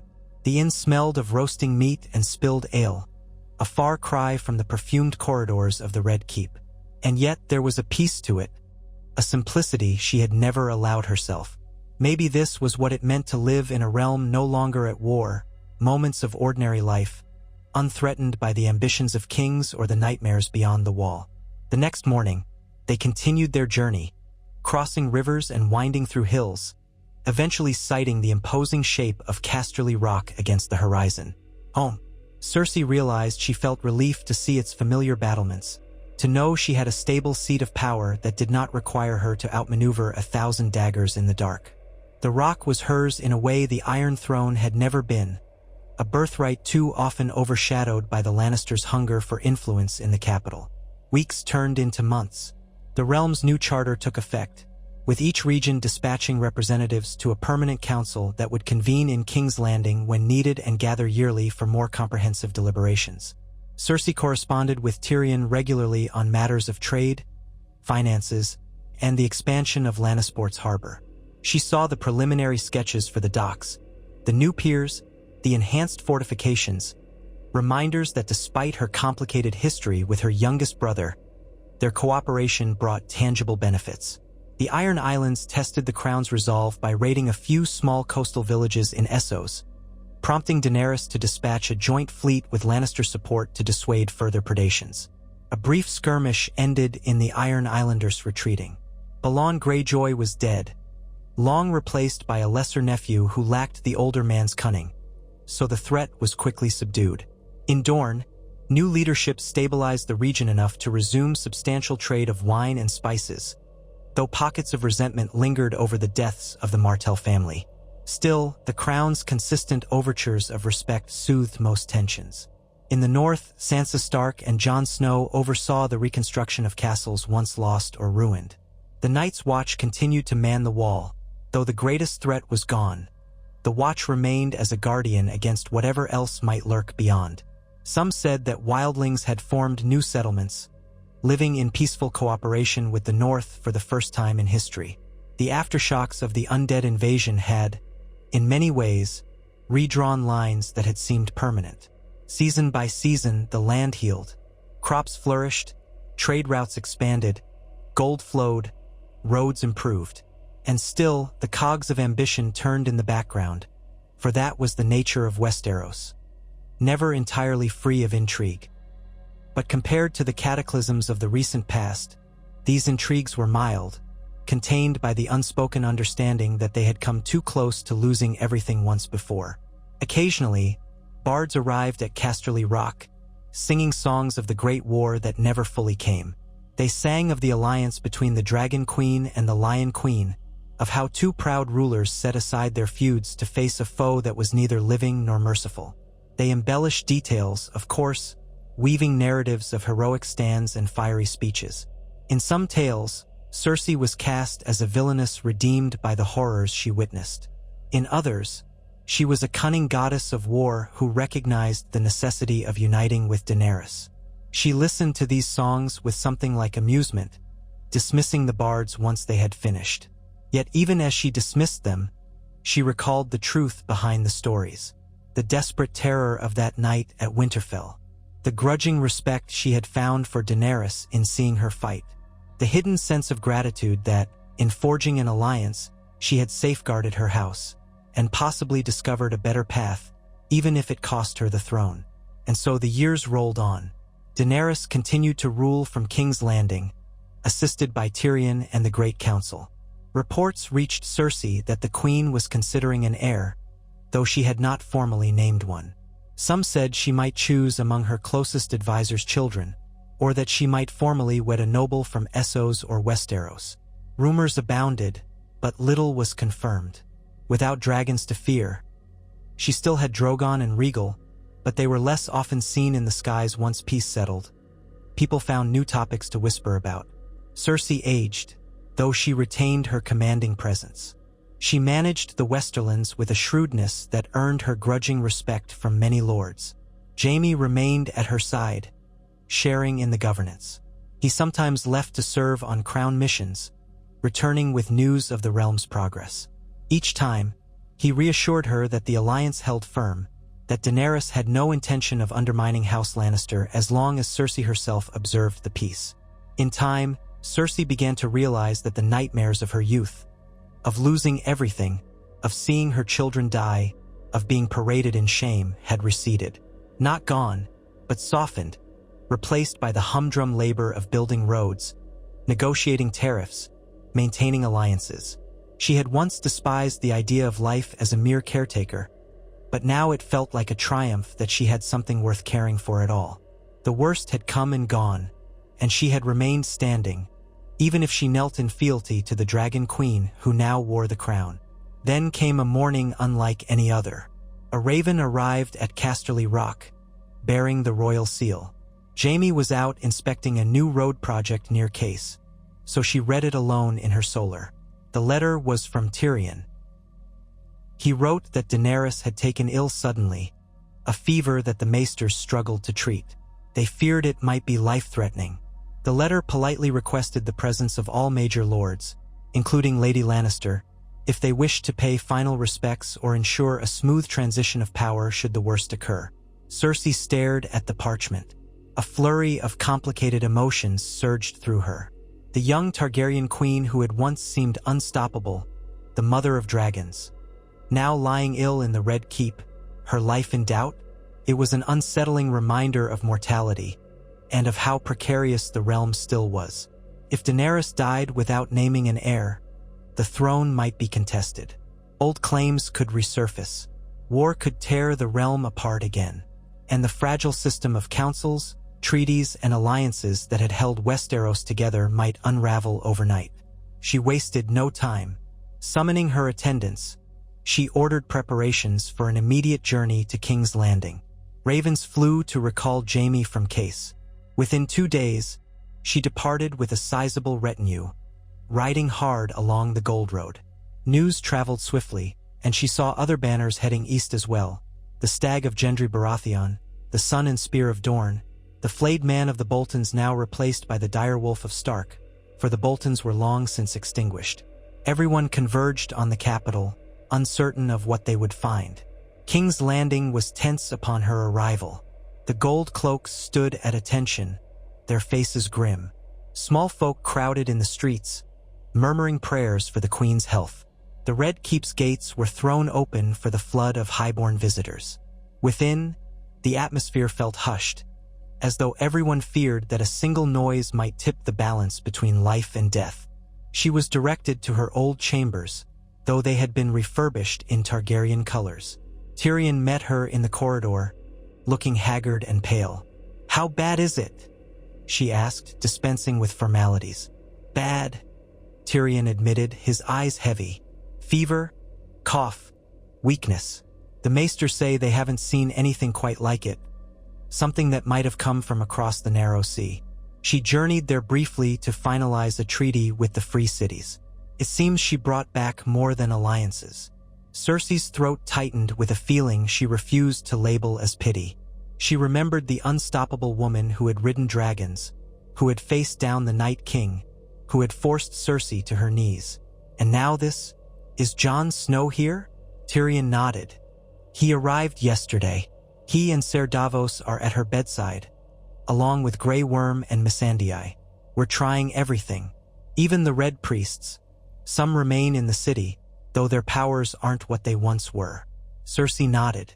I'll see her. Tyrion's eyes flickered with surprise, but he stepped aside, gesturing for her to follow.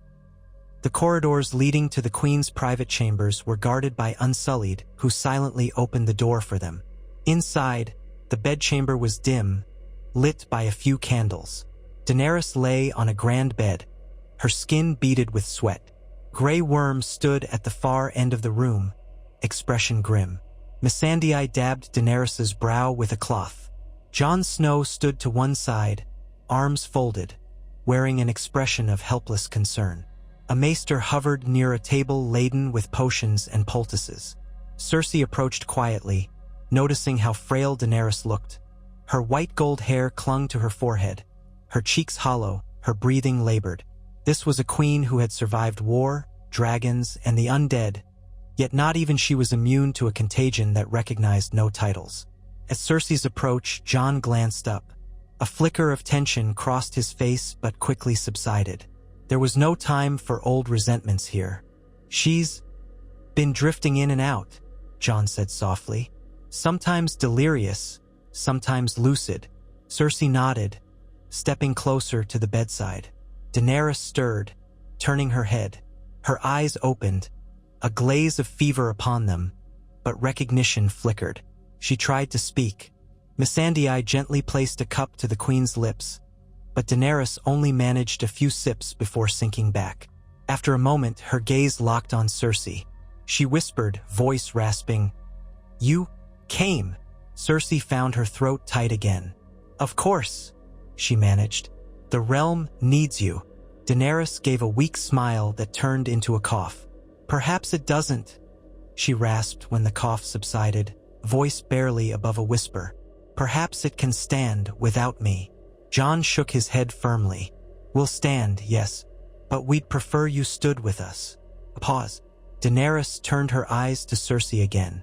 In those fevered depths, Cersei saw not the fearsome dragon queen, but a mortal woman battling an enemy that all the power in Westeros could not simply burn away.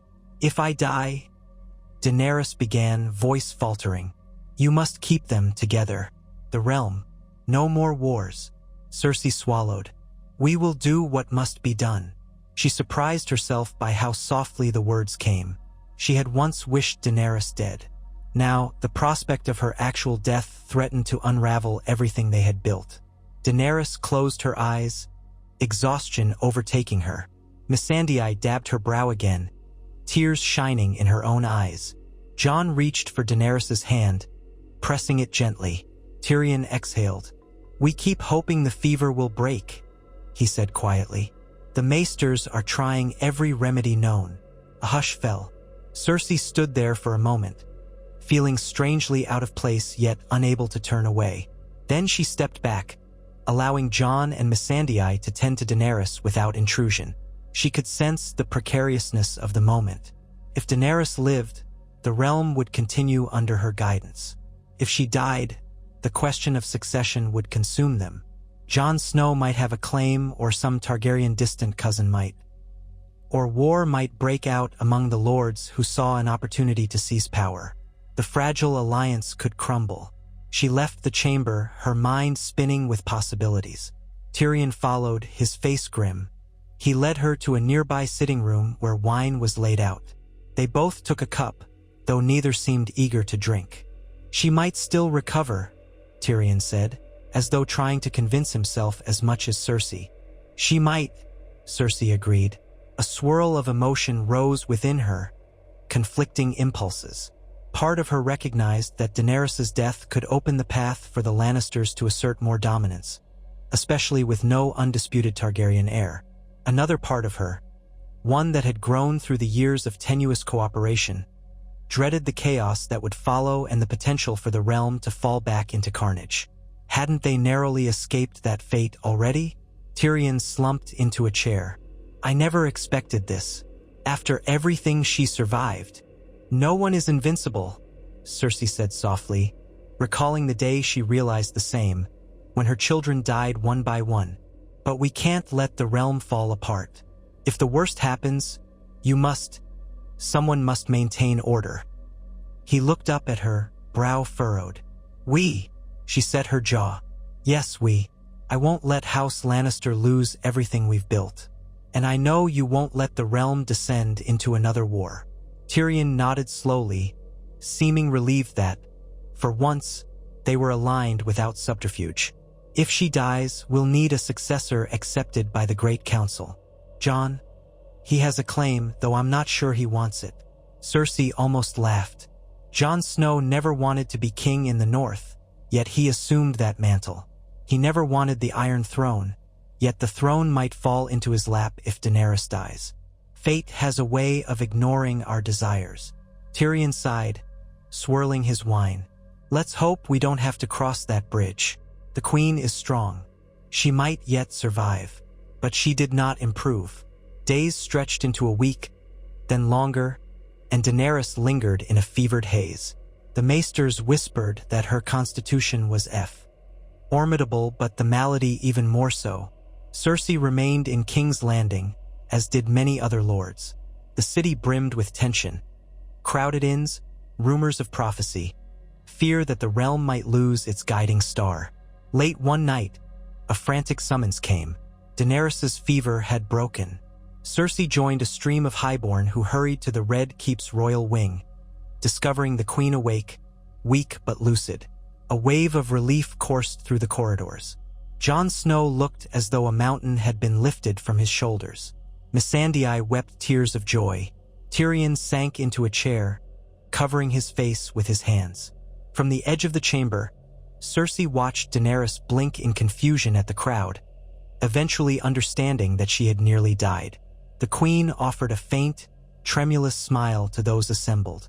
Then, catching sight of Cersei, she locked eyes with her and inclined her head in silent thanks. Cersei answered with a subtle nod, acknowledging both the moment's gravity and her own strange role in it. She was no friend to Daenerys, but she had come, she had waited, she had shown concern for the realm's future. That was enough to bridge the unspoken gulf between them, at least for a moment in time. Within days, Daenerys began a slow recovery. Westeros breathed a collective sigh of relief.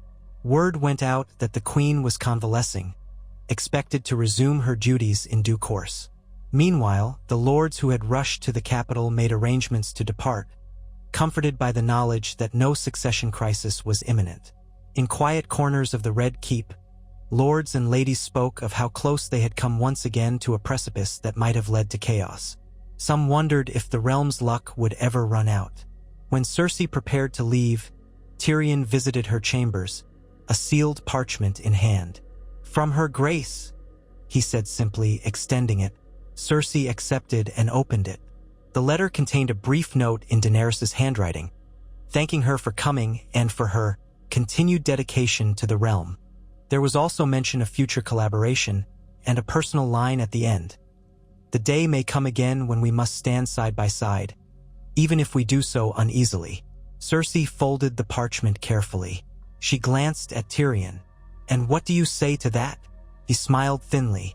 "I say the realm still needs both of you, however strange it may seem. Your alliance saved us before. It may be needed again." She rose, smoothing her gown. "I only do what benefits House Lannister. If that continues to benefit the realm, I won't complain." Tyrion's eyes flickered with something like amusement, or perhaps understanding. "Safe journey, sister." She gathered her retinue and departed King's Landing once more, passing through city gates thronged with people who now wore expressions of cautious optimism. Bells rang out in the city, a muted celebration that their queen still lived. As she rode away from the Red Keep, Cersei realized she too felt a strange sense of relief. Not because she personally wished Daenerys well, but because the realm's tenuous balance remained intact. Another war, another cataclysm, that was the last thing she wanted. Let the Targaryen queen heal and rule. Let this era of uneasy cooperation continue. She could work within it, shape it to her advantage, and secure House Lannister's prosperity for generations. That was enough. The road back to Casterly Rock felt familiar and yet newly reassuring. If peace held, if the Great Council thrived, if Daenerys ruled wisely, then maybe the children of Westeros would grow up never knowing the terror of the undead or the pointless slaughter of rival houses. Perhaps they would only know the songs of how two queens, each proud, each ruthless in her own way, had learned to stand together in the face of winter's grim threat, forging a realm that, against all odds, endured. Perhaps that story, repeated in hearths and holdfasts for decades, would inspire them to keep the peace alive. Cersei reined in her horse at the crest of a hill, looking back at the capital. Jaime halted beside her, following her gaze. The rooftops and spires glinted in the sunlight. Somewhere within those walls, Daenerys Targaryen fought to regain her strength, and Tyrion Lannister schemed for the realm's stability. Soldiers patrolled the streets, merchants hawked their wares, children laughed as they chased dogs in muddy alleys. Life went on, unstoppable, weaving its intricate patterns through the tapestry of history. For the first time in a very long while, Cersei felt a moment of calm acceptance. The Great War had been prevented from devouring them all. The dead were banished, the living had prevailed. The realm stood not under a single iron heel, but on a foundation of precarious unity. And if it was precarious, it was also real, built by mutual necessity and the faint hope that something better could emerge from centuries of bloodshed. She and Daenerys had proven that even mortal enemies could find common cause when the stakes were high enough. Was there a guarantee it would last forever? No. But for as long as it did, Cersei Lannister would play her role, ensuring that House Lannister remained strong, that gold flowed from the mines, that her soldiers kept order, and that she upheld the bargains she had struck. She had discovered that the seat of power she once coveted, the Iron Throne, was not the only way to claim victory in this land. Survival, prosperity, and the shaping of the future counted for more than any crown. The knowledge settled within her like a quiet flame, neither bright nor searing, but steady. She spurred her horse onward, Jaime keeping pace. The capital shrank behind them, replaced by open skies and the promise of another day's ride west. As they rode, she cast one last glance over her shoulder at King's Landing, remembering every step that had led her to this point. Then she faced forward, guiding her mount along the well-trodden road that would take her home, her cloak billowing behind her like a banner in the wind. The realm might never forget the time when the lion and the dragon joined forces to save the living, and if it did, the scars in the north, the ruins of old wars, and the stories told by bards would remain to remind them all. That, she decided, was enough of a legacy for anyone, even for Cersei Lannister. And so, with the future still unwritten and the echoes of winter's chill now warming in the southern sun, she rode on.